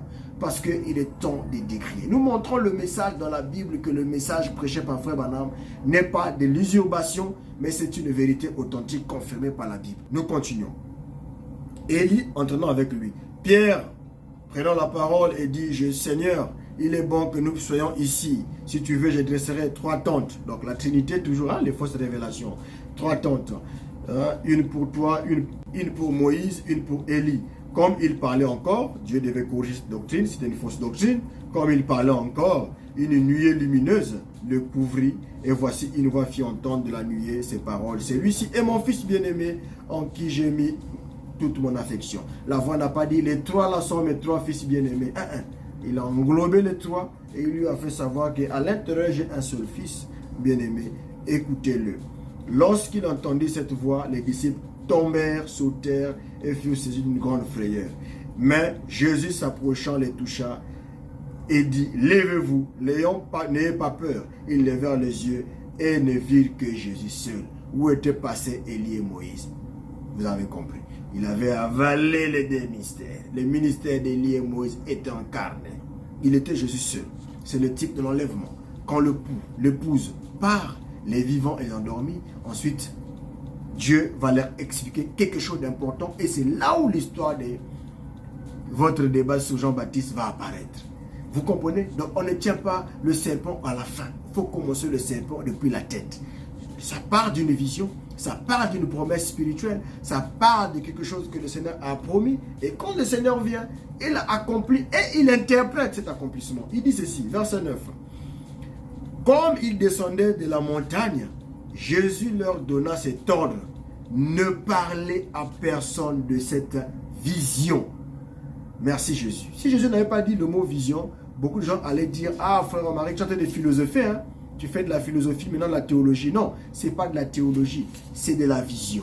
Donc Jésus a eu une vision et cette vision, il l'a montrée au travers l'explication de son retour. Comment est-ce qu'il reviendra dans sa gloire comme il avait promis. Quelques-uns d'entre vous ne mourront point. C'était une promesse de leur montrer en vision comment est-ce que ça va la seconde venue.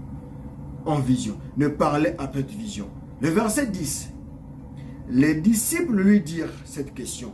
Pourquoi donc les scribes disent-ils qu'Élie doit venir premièrement?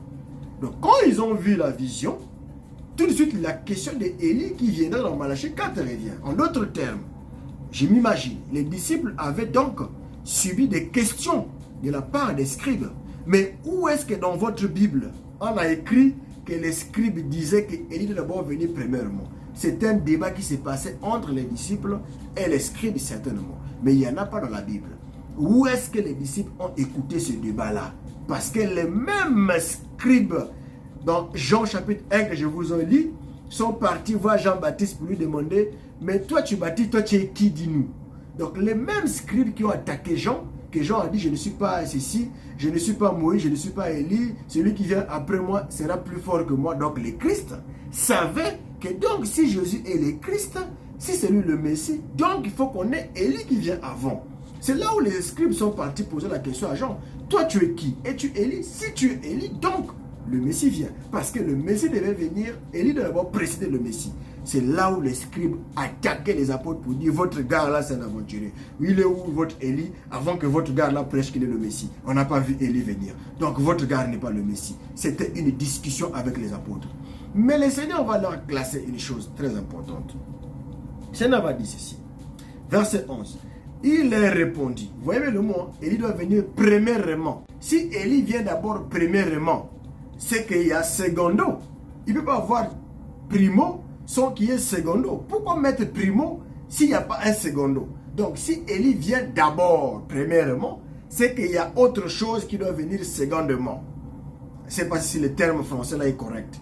Donc, Jésus va leur répondre. Il est vrai que Élie, verset 11, doit venir premièrement.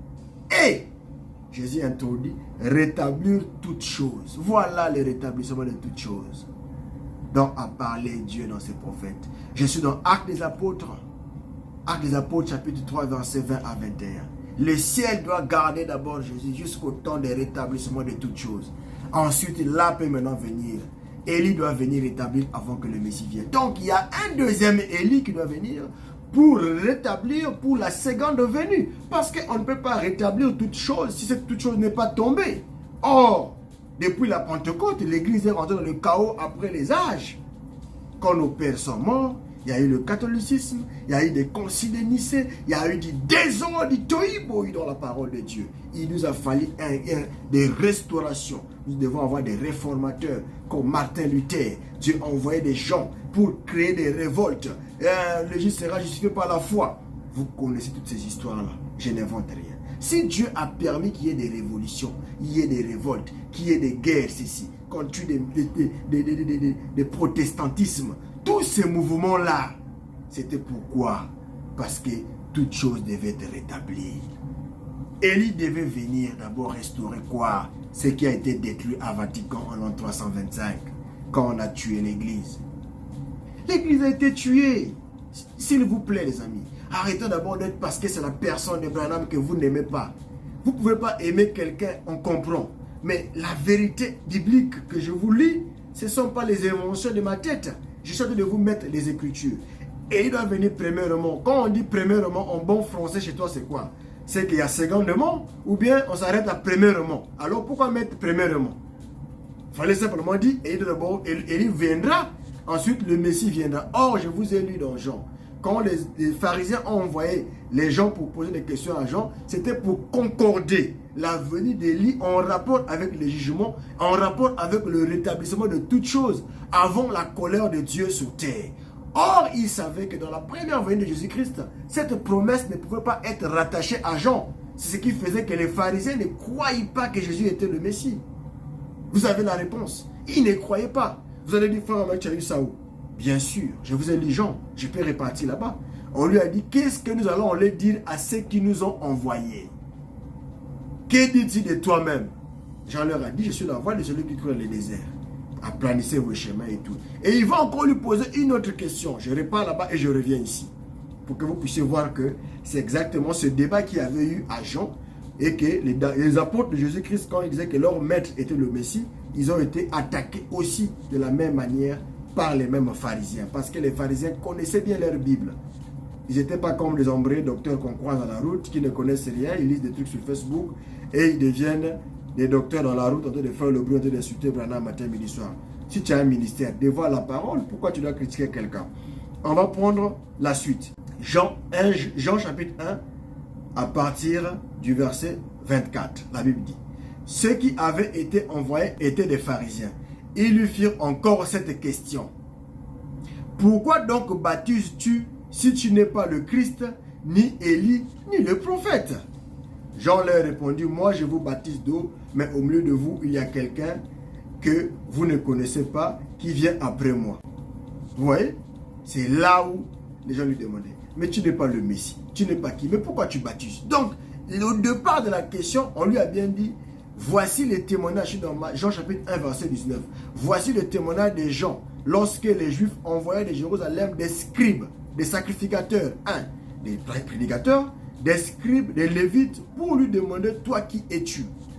Ils savaient qu'il faut d'abord que Élie vienne rétablir les choses avant que le Messie ne vienne.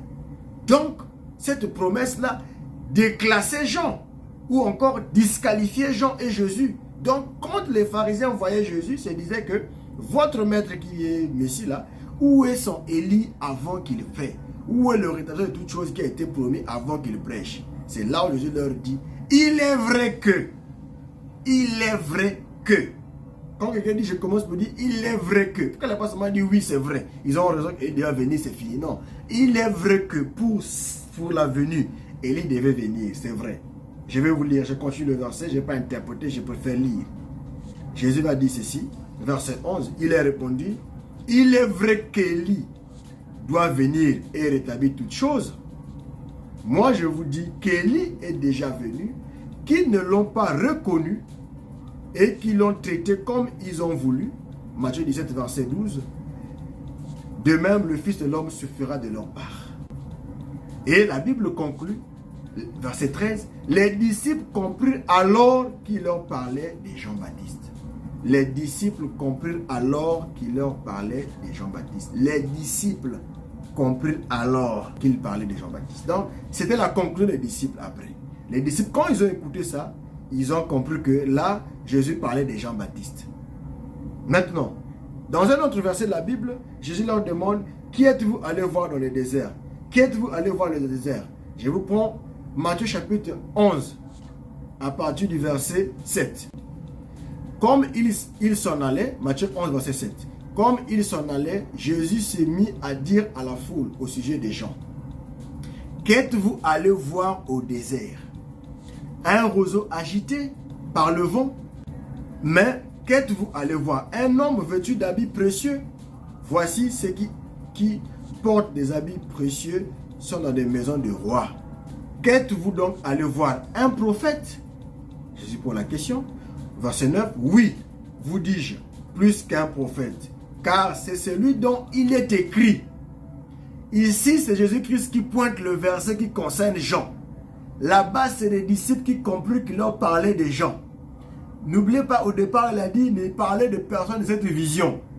Cette vision est connectée au rétablissement de toutes choses.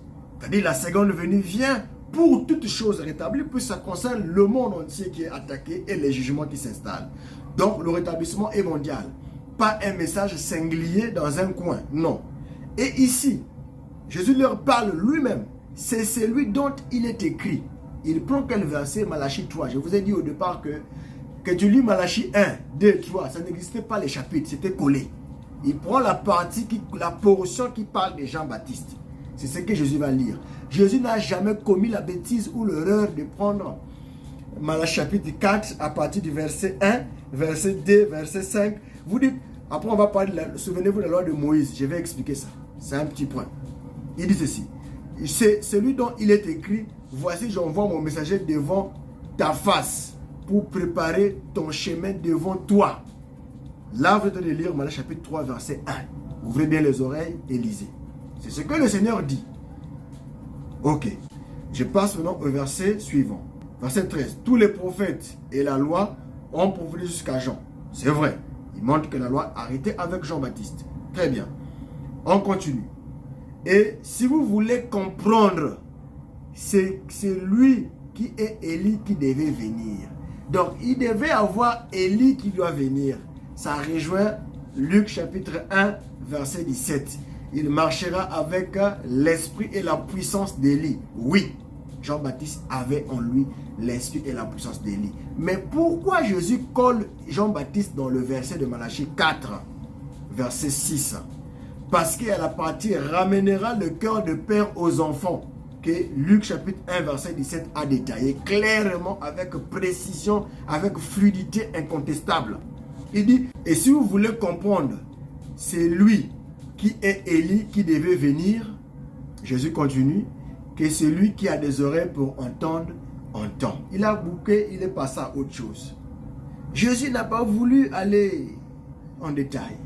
Si vous voulez entendre qui est Élie qui devait venir, que celui qui a des oreilles entende. Donc Jean-Baptiste était bel et bien Élie. J'ai mis mes lunettes bien, mon frère. Il était bel et bien Élie. Donc frère Romaric, frère Branham n'est plus Élie. Oui, il est toujours Élie. Frère Branham le dit lui-même. Jean-Baptiste a accompli la partie père vers enfant. Mais la partie enfant vers père, vous comprenez qu'on ne peut pas faire les deux choses au même moment. Quand il y a la première venue, il y a la seconde venue. Il y a un qui concerne le jugement, il y a un qui concerne la grâce. On ne peut pas apporter à la fois le jugement et la grâce à la fin. Les pharisiens ont attaqué les disciples, Jésus les a ramenés vers les Écritures. Et quand je vous ai mis les Écritures, vous avez compris quoi?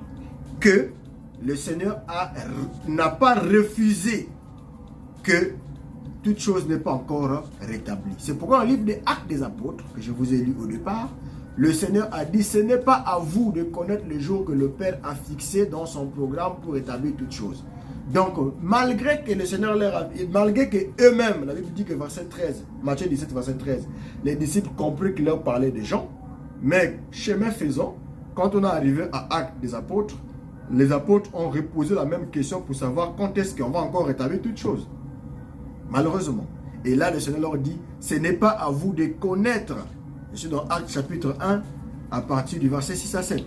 Il a dit, les disciples se réunirent, lui demandèrent, Seigneur, est-ce en ce temps que tu rétabliras le royaume d'Israël? Écoutez la réponse, il a répondu, ce n'est pas à vous de connaître le temps ou le moment que le Père a fixé dans sa propre autorité. Revenez maintenant à Matthieu chapitre 24. Dans Matthieu chapitre 24, on a posé à Jésus 3 questions. La question numéro 1, il s'assit sur la montagne des Oliviers et les disciples vinrent en particulier lui faire cette question. Matthieu 24, verset 3. Dis-nous, quand cela arrivera-t-il qu'il ne restera plus pierre sur pierre? Quel sera le signe de ton avènement, ton retour, le signe de ton retour, et de la fin du monde? Attention, la dernière question qui sera répondue sera le signe de la fin du monde. Qu'est-ce que Jésus répond par le signe de la fin du monde? C'est qu'il y aura un messager. Ce n'est pas moi qui le dis, c'est la Bible. Jésus dit ceci. Alors, Matthieu 24, à partir du verset 42. Veillez donc, puisque vous ne savez pas le jour où le Seigneur viendra. Sachez bien, si le maître de la maison savait à quelle heure, à quelle heure de la nuit le voleur doit venir, il veillerait et ne laisserait pas percer sa maison. Verset 44. C'est pourquoi vous aussi tenez-vous prêts, car le Fils de l'homme viendra à l'heure où vous n'y pensez pas. Alors, la dernière question, on a dit, quel sera le signe de la fin du monde? Jésus répond cela par une parabole. Je suis à la fin de Matthieu 24. Il répond à la dernière question. C'est la question numéro 3. Jésus dit, quel est donc le serviteur fidèle et prudent que son maître a établi sur ses gens? Donc Jésus doit avoir les gens et il a établi des serviteurs fidèles. Nous avons dit, l'église est bâtie sur le fondement des apôtres et des prophètes. C'est bon? Donc des apôtres, des prophètes, ce sont des serviteurs. Écoutez le serviteur fidèle. Il dit, le serviteur fidèle que le maître établit sur ses biens, il leur donnera de la nourriture au temps convenable. C'est-à-dire, il y a une nourriture appropriée pour chaque temps. La nourriture du temps de la faim n'est pas la même nourriture du temps de Paul. Parce que Paul dit, j'ai posé le fondement comme un sage architecte. Or, l'église a voyagé comme le soleil. Ça a quitté à l'est, ça va vers l'ouest. Vous avez vu comment s'est passé le réveil jusqu'à arriver aux Amériques. Dieu voyage ainsi avec l'évangile. Et tu ne peux pas prendre un message de Noé pour préparer cela à Moïse. Tu peux prendre un message de Moïse, envoyer cela à Abraham. Ou prendre le message d'Abraham, envoyer cela à Lot. Vous voyez, Dieu ne travaille pas comme ça. Il dit ici, serviteur fidèle qui donne la nourriture au temps convenable. Ça veut dire qu'à chaque temps, Dieu a pourvu un repas. En d'autres termes, nous parlerons de cet âge de l'église. Dieu a prévu, écrit à l'ange de l'église de tel. Il y a une nourriture convenable pour cet ange. Écrit à l'ange de l'église de tel. Il y a une nourriture pour cet ange. Écrit à l'ange de l'église telle, il y a une nourriture pour cet ange. Écrit à l'ange de l'église telle, il y a une nourriture pour cet ange. Et n'oubliez pas, Enoch, le 7e après Adam, fut enlevé au ciel, a dit la Bible. Nous sommes au 7e, le dernier Laodicée, qui est l'âge du départ. L'âge de l'aveuglement, l'âge du départ, l'enlèvement. Et que dit la Bible? Jésus continue et dit, ce serviteur fidèle qui donnera la nourriture au temps convenable. Heureux ce serviteur, c'est que son maître, à son arrivée, trouvera faisant ainsi. Je vous le dis en vérité, il établira sur tous ses biens. Donc Jésus finit par la parabole de la venue du Fils de l'homme, la venue de Jésus. Avant qu'il vienne, il enverra d'abord des serviteurs. Et quand vous finissez le chapitre, verset 48, il dit, mais si le serviteur, si c'est un serviteur méchant, c'est un méchant serviteur, il dit lui-même, mon maître tarde à venir, s'il se met à battre ses compagnons, il mange et boit avec les ivrognes. Le maître de ses serviteurs viendra le jour où il ne s'y attendait pas, alors même qu'il ne connaît pas. Verset 51, le Seigneur dit, il le mettra en pièces et lui donnera sa part avec les hypocrites. C'est là qu'il y aura des pleurs. Est-ce que vous voyez Malachie 4? C'est là qu'il y aura des pleurs et des grincements de dents. Donc le retour à la fin du monde de Jésus-Christ est lié toujours avec les pleurs, les grincements de dents. Voici le jour vient ardent comme une fournaise. Tous les autels, tous les sons qu'on le chaume. Au jour que je prépare l'Éternel des armées, il leur laissera ni racines ni rameaux. Mais pour vous qui craignez mon nom, se lèvera le soleil de justice qui est Christ. Et voici, je vous enverrai Élie le prophète, qui est le serviteur fidèle. Ce serviteur fidèle, vous le retrouvez encore dans Matthieu chapitre 25. À partir du verset 1 jusqu'au verset 5. La Bible dit quoi? Le royaume de Dieu, verset 1, sera semblable à 10 vierges qui, ayant pris les lampes, allèrent à la rencontre de l'époux. 5 étaient folles, 5 étaient sages. Le verset 5 dit, comme l'époux tardait, toutes s'assoupirent et s'endormirent. Tarder, c'est quoi? Quand le Seigneur nous laisse, l'église s'est refroidie. Donc, il y a une restauration. Il y en a qui se refroidissent. Il y en a qui s'abandonnent. Qu'est-ce qu'est la lampe? C'est le Saint-Esprit. C'est l'huile qui allume. L'onction. Qu'est-ce que la Bible dit? Au milieu de la nuit, on crie. Au milieu de la nuit, on crie. Et l'apôtre Paul dit, la trompette de Dieu sonnera et les morts en Christ résisteront. La Bible dit, sonne-t-on la trompette sans que le peuple soit dans l'épouvante? Arrive-t-il un moment dans la ville sans que l'Éternel soit informé? Car le Seigneur ne fait rien sans révéler ses secrets à ses prophètes. Apocalypse chapitre 10, verset 7. Même qu'au jour de la voix du 7e ange, quand il sonnerait de la trompette, là on voit encore la vraie trompette, le mystère de Dieu s'accomplirait comme il a annoncé à ses serviteurs de prophètes. Qu'est-ce que Dieu a annoncé à ses serviteurs de prophètes? Je vous ai lu ce que Dieu a annoncé. La venue du Fils sera précédée par des malheurs, des choses graves qui vont arriver. Mais Dieu envoie un messager qui rétablit toutes choses comme il a annoncé précédemment par Ésaïe, par Malachie. par tous les prophètes. Dieu envoie un prophète, préparer le terrain. Le Messie ne vient pas comme ça en désordre. Le Dieu du ciel n'est pas un Dieu désordonné, c'est un Dieu ordonné. Le cri qui a crié, c'est le même qui criera aussi au jour de Malachie 4. Jean-Baptiste a compris la partie père-enfant, mais la partie enfant-père était réservée pour les nations. Car de peur que je ne vienne frapper le pays d'interdit, ici il s'agit de la terre, dans la traduction originelle, il s'agit du monde. Il ne s'agit pas d'un pays ordinaire comme les Juifs. Et la loi qu'on dit non, Dieu s'adressait aux Juifs, non. Nous sommes véritable race d'Abraham par la foi en Jésus-Christ, selon Galates chapitre 3. Et je vais lire des versets maintenant pour conclure. Je vais filer avec la lecture des versets maintenant et les quelques citations. 1 Corinthiens chapitre 12, à partir du verset 28. Dieu a établi à l'Église, premièrement les apôtres, secondement les prophètes, troisièmement les docteurs, ensuite ceux qui ont les dons des miracles, puis ceux qui ont les dons de guérir, de secourir, de gouverner et de parler diverses langues. Tous sont-ils apôtres, verset 29, tous sont-ils prophètes, tous sont-ils docteurs, tous ont-ils dons de miracles? L'apôtre Paul vous pose la question. Donc il y a des prophètes encore. Dieu a mis cela dans l'église. C'est pourquoi dans Ephésiens 4, versets 11 à 13, jusqu'à ce que l'église sera enlevée, la fin de l'église, le perfectionnement de l'église, quand l'église est parfaite, elle part, là les ministères s'arrêtent. Mais tant que l'église n'est pas partie, les ministères restent encore valables jusqu'aujourd'hui. 2 Corinthiens chapitre 3, versets 6 à 9. L'apôtre Paul dit, vous qui dites que non, Malachie s'adresse aux Juifs, nous ne sommes pas dans l'alliance là, c'est pour les nations. Ok, on va lire l'apôtre Paul.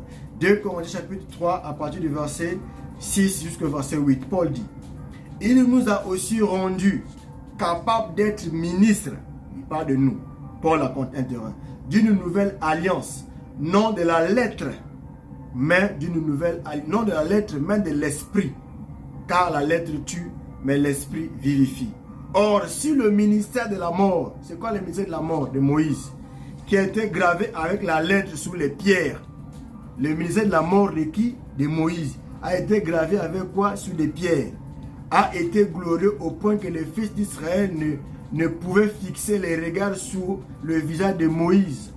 À combien plus forte raison, à cause de la gloire de son visage, bien que cette gloire fût passagère, combien le ministère de l'Esprit ne sera-t-il pas plus glorieux? L'apôtre Paul parle du ministère de Moïse, c'est le ministère de la mort. Pourquoi il appelle le ministère de la mort? Comme vous aimez dire que non, Dieu a dit, souvenez-vous de la loi de Moïse, mon serviteur auquel j'ai prescrit en Horeb. Mais vous ne comprenez pas, comme je dis encore vos docteurs de la route qui ne connaissent pas la Bible. Quand Dieu dit de se souvenir de Moïse, ce n'est pas se souvenir en bien, parce que Dieu dit de peur que je ne vienne frapper. Ça veut dire que la souvenance là est dans le châtiment, pas dans la révélation des lois que Dieu avait données. Non, mais non. Souvenez-vous de la loi de Moïse, de peur que je ne vienne frapper le pays d'un. Donc, on demande de se souvenir de la loi de Moïse, de ce qu'il a fait, parce qu'il avait d'abord frappé là-bas. C'est pourquoi l'apôtre Paul appelle ça le ministère de la mort. Le ministère de Moïse a mené la mort de 3000 personnes. Les jours même. Et le ministère de Christ à la Pentecôte a converti 3000 personnes. Voilà votre Malachie 4 décortiqué en morceaux en Horeb. Qu'est-ce qui s'est passé en Horeb, frère Romaric? Retournons en Horeb pour aller voir ce qui s'est passé. Puisque vous parlez beaucoup, non? Hein? Vous voyez ce qu'on a dit, frère Romaric. Souvenez-vous de la loi de Moïse, mon prophète, en Horeb. Donc, il s'agit de... Vous voyez, ça s'appelle Israël de se souvenir de la loi. Parce que tu n'étudies pas la Bible correctement. Nous allons vous apprendre à lire la Bible et à comprendre que William Branham n'a pas usurpé. C'est un véritable prophète authentique que Dieu a envoyé dans ce temps de la fin. Et Malachie 4 était une promesse pour l'épouse des nations. Je le dis bien, l'épouse des nations, parce que la seconde venue de Christ connectée avec les nations et la première venue était connectée avec les Juifs. Et tu vas séparer ça. Si vous refusez les nations dans la promesse de Malachie 4, Jésus ne vient plus chez nous. On n'a pas d'enlèvement. L'Église n'a rien. Qu'il vienne seulement chez eux. Nous, on n'a plus rien. Si on a des venues qui nous concernent, nous, le monde entier le verra. En ce moment-là, tu dois connecter une promesse de l'Ancien Testament avec l'Église de l'Antique. Tu es obligé. Sinon, tu n'auras pas un verset. Tu es obligé de le connecter avec l'Ancien Testament. Nous allons aller en Horeb. Qu'est-ce qui s'est passé en Horeb? Que Dieu nous demande de se souvenir. Souvenez-vous de la loi de Moïse en Horeb. Paul a appelé cela le ministère de la mort. Hein? de la mort a été glorieuse. C'est quoi la mort de Horeb? On va prendre Exode chapitre 32 à partir du verset 15 et le verset 28, rapidement. Exode chapitre 32, vous pouvez lire depuis le chapitre 1, 2 jusqu'à la fin, mais moi je vais prendre à partir du verset 15. L'Éternel s'est répandu du mal qu'il a, verset 14. L'Éternel s'est répandu du mal qu'il avait déclaré vouloir faire à son peuple. Moïse, verset 15. Moïse retourna et descendit de la montagne les 2 tables du témoignage dans sa main. Quelle montagne? C'était en Horeb. Si vous voulez, je vous ai dit, il faut remonter en haut. C'était en Horeb, je n'ai pas le temps de remonter tout ça là. Vous lisez tout, c'est Horeb, là où le Seigneur avait remis à Moïse les lois. Moïse était parti là-bas, le peuple derrière s'était fatigué de l'attendre. Donc je suis dans Exode chapitre 32, verset 15. Moïse retournant est descendu de la montagne, les 2 tables du témoignage dans ses mains. La table était écrite des 2 côtés, elles étaient écrites de l'un et de l'autre côté.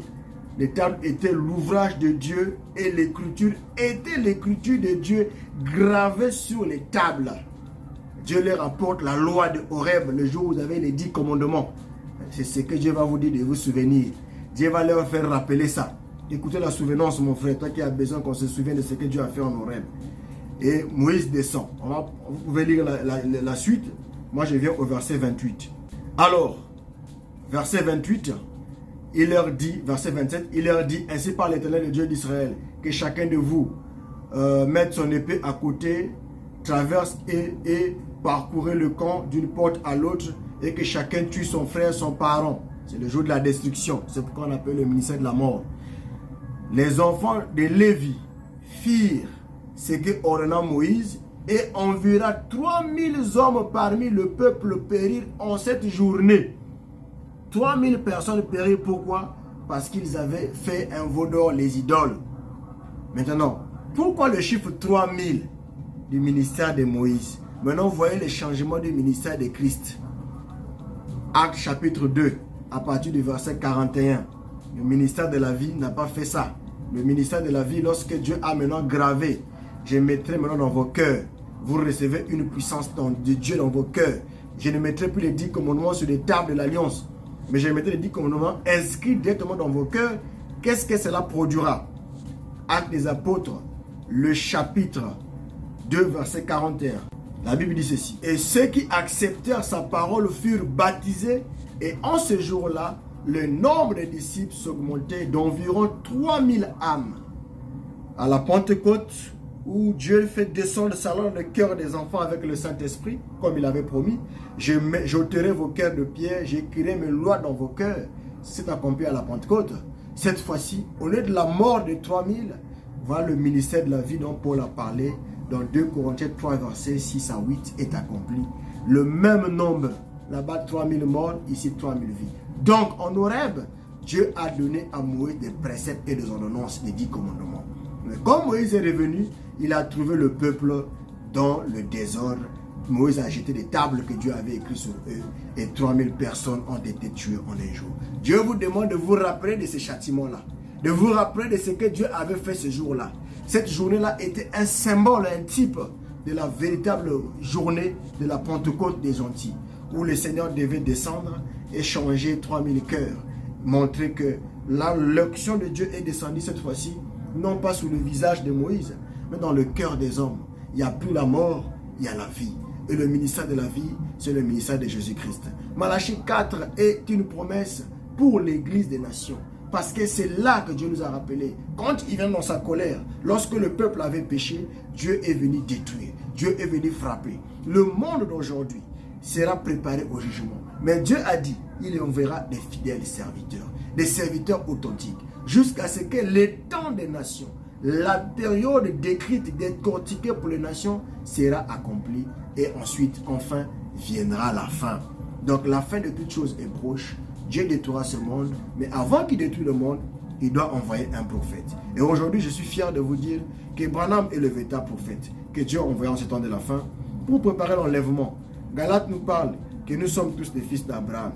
Nous sommes de la sémence d'Abraham, la race élue, ceux-là qui ont accepté d'attendre ce jour glorieux. Galates chapitre 3, verset 7. Reconnaissez donc que ce sont ceux qui ont la foi qui sont fils d'Abraham. Et le verset 7 dit, de sorte que ceux qui croient sont bénis avec Abraham le croyant. Donc le croyant aujourd'hui, les fils d'Abraham, les fils de la promesse, ce n'est pas les juifs charnels, ce sont des juifs spirituels. Et les juifs spirituels qui est l'Église. L'Église qui a été greffée, nous qui étions l'olivier sauvage, nous avons été greffés à la place de l'olivier qui avait péché. Dieu envoie encore ses prophètes. Vous pouvez le voir en type avec Esther. Si vous prenez Esther chapitre 2, verset 11, vous allez voir les 7 femmes. Ce sont les 7 messagers, car Esther était le type de l'église des nations, qui devait aller à la rencontre de l'époux, qui est le roi Assuérus. On lui a donné 7 filles, qui devaient la préparer, qui devaient la laver, qui devaient la purifier. Et l'apôtre Paul est fier de dire, j'ai posé le fondement comme un sage architecte. 1 Corinthiens 3, verset 5, et verset 5, verset 10, et quelqu'un d'autre bâtit dessus. Quelqu'un d'autre qui bâtit dessus, c'est qui? Ça veut dire que Paul croit qu'il y aura quelqu'un d'autre qui viendra. Paul n'a pas limité Dieu qu'avec lui. Paul n'a pas limité la révélation qu'avec lui. Paul croit que l'Église aura encore besoin des autres personnes. Il croit que l'Église, qui est le type de la femme, aura encore besoin. C'est pourquoi vous avez vu la vieille Église qui était Vasti. Mais Vasti est le type de l'Église. Dans Apocalypse chapitre 17, verset 4. Dans Apocalypse chapitre 19, verset 4 à 6. Apocalypse chapitre 17, verset 9. Apocalypse chapitre 17, verset 15. Qui est cette femme? La prostituée, la mère des prostituées. Elle a voyagé aussi pendant les âges. Car lorsque le pou a dit, on avait sémé le grain, le diable aussi est venu s'aimer l'ivraie. Et les deux semences ont grandi ensemble. Au temps de la fin, nous allons séparer. C'est pourquoi le message est tellement glorieux. Le blé et l'ivraie et le blé. Laissez-les croître ensemble. L'ivraie a été sémé au même moment, au début de l'âge. Le blé aussi a été sémé au même moment. Les deux ont grandi ensemble. La sémence d'Adam, la sémence de Caïn, la sémence du serpent, la sémence de ceci. Vous voyez, les deux sémences marchent ensemble. Si l'enlèvement, si Adam ou Caïn était le fils d'Adam, on devait dire Enoch le 8e après Adam. On a dit Enoch le 7e après Adam. Ça veut dire que Caïn n'est même pas dans la lignée de Dieu. Dieu le considère comme un intrus qui a été sémé dans la lignée de Dieu. Il a été sémé à côté. Mais Jésus a dit, laissez les deux croître ensemble. Au temps de la moisson, le Dieu enverra les moissonneurs, on séparera le blé et on va brûler l'ivraie. On brûlera ça. C'est pourquoi Jésus revient pour brûler. C'est pourquoi c'est un jour ardent comme une fournaise. Fournaise, c'est quelque chose qui brûle. Il va brûler les auteurs, il va brûler les pécheurs. Et Dieu rétablira le royaume d'Israël. Quand l'épouse quittera la terre, il y aura le chaos dans les nations. Il y aura des guerres, il y aura des tremblements de terre, il y aura tout. Et Christ se révélera chez les Juifs. Et la fin viendra. Il scellera les 144 000 Juifs. Il y aura toutes ces choses-là. Et Dieu vraiment vous bénisse. C'est un grand sujet, un grand mystère, un grand enseignement, un grand truc. Et le ministère ne s'arrête pas. Quand vous lisez Apocalypse chapitre 10, à partir du verset 10, Apocalypse chapitre 1, à partir du verset 10 à 12, le Seigneur nous décrit même à partir du verset 7, Apocalypse chapitre 10, à partir du verset 11, il t'explique, il faut que tu prophétises à nouveau sur beaucoup de peuples, sur beaucoup de races, sur beaucoup de langues, sur beaucoup de nations. Alors je vais lire. Donc le Seigneur a promis de nous envoyer des prophètes. Il a envoyé. Frère Branham dit, Dieu a toujours bâti son église sur des prophètes et des apôtres. Le fondement même, c'est la révélation divine et les prophètes apportent cela. Je suis dans les 7 âges de l'église, exposé de cette église. Dans la révélation de Jésus-Christ, la révélation de Jésus-Christ, de ce paragraphe 131, Frère Branham dit, le prophète n'est pas seulement un voyant, c'est aussi un interprète inspiré de la parole de Dieu. Ça, c'est ce que dit Frère Branham. Donc, si vous lisez les Éphésiens 4, verset 11, Actes 11, verset 1, 1 Corinthiens chapitre 14, Actes chapitre 15, verset 32, tout ça vous liste la liste des prophètes, des gens que Dieu a utilisés. Et la Bible dit dans Éphésiens chapitre 2, verset 20, vous avez été édifiés sous le fondement des apôtres et des prophètes, Jésus-Christ lui-même étant la pierre angulaire. Qu'est-ce qu'une pierre angulaire? Zorobabel, tes mains ont posé le fondement de cette maison. Zorobabel, tes mains achèveront cette maison. Nous parlerons des âges de l'église. Vous allez comprendre pourquoi Salomon a construit le temple en 7 ans. Pourquoi les 7 années? Pourquoi les 7 ceci? Pourquoi le chiffre 7? Pourquoi Dieu s'est reposé le 7e jour? Pourquoi le chiffre 7? Ce n'est pas un hasard. C'est pas un hasard. Non, le chiffre 7, c'est un chiffre que Dieu utilise pour sa gloire. Ainsi, nous sommes là pour parler des choses, des mystères de Dieu. Frère Branham n'est pas un usurpateur. Frère Branham n'est pas un aventurier. Sur ce, que le Seigneur Jésus-Christ vous bénisse richement. Abonnez-vous à la chaîne, partagez, commentez. Et merci d'être toujours là pour nous soutenir pour les prochains sujets. Nous avons parlé de Malachie 4. Nous avons montré l'importance d'un prophète en ce temps de la fin. Nous parlerons maintenant de la sémence du péché originel ou la sémence du serpent. Nous parlerons des âges. Nous parlerons de tous les grands thèmes. Que cela puisse vous bénir, car nous avons reçu un véritable prophète authentique en ce temps de la fin. Frère Branham n'est pas un aventurier. Dieu envoie encore des prophètes. Dans ce temps de la fin, Dieu enverra un prophète et il enverra encore des prophètes. Il a dit, cacherai-je à Abraham? Est-ce que ce sera une bonne chose que je cache? Dieu n'a pas pu cacher à Abraham. Il a révélé à Abraham ce qu'il devait aller faire à Sodome. Et en ce temps de la fin, nous attendons la destruction du monde. Dieu ne peut pas cacher cette chose à Abraham. Abraham qui est son Branham aujourd'hui. Il nous a envoyé un prophète, mais c'est dans ce temps de la fin, pour briser les mystères cachés du temps de la fin, pour préparer l'épouse de Christ à la grande rencontre, d'où Malachie 4 est un message de préparation, d'enlèvement, de départ avant que la fournaise ardente ne marche sur terre. Parce que quand nous reviendrons, nous marcherons sous les cendres. Les cendres, c'est quelque chose qui a déjà brûlé. C'est une destruction totale, une destruction finale. Mais avant ce grand jour glorieux, ténébreux, Dieu a dit un jour de vengeance pour notre Dieu. Et ces jours, quand ça arrive, l'épouse monte. C'est pourquoi il a dit à Jean, monte ici. Et Jean fut ravi. Et l'apôtre Paul lui dit, consolez-vous à ces choses. Consolez-vous à ces choses. Quelles choses? Les choses de l'enlèvement. Car l'enlèvement, quand ça vient, c'est notre consolation. C'est la seule promesse qui est restée à l'église. C'est préparer au retour de Christ. Que Dieu vous bénisse richement. Shalom.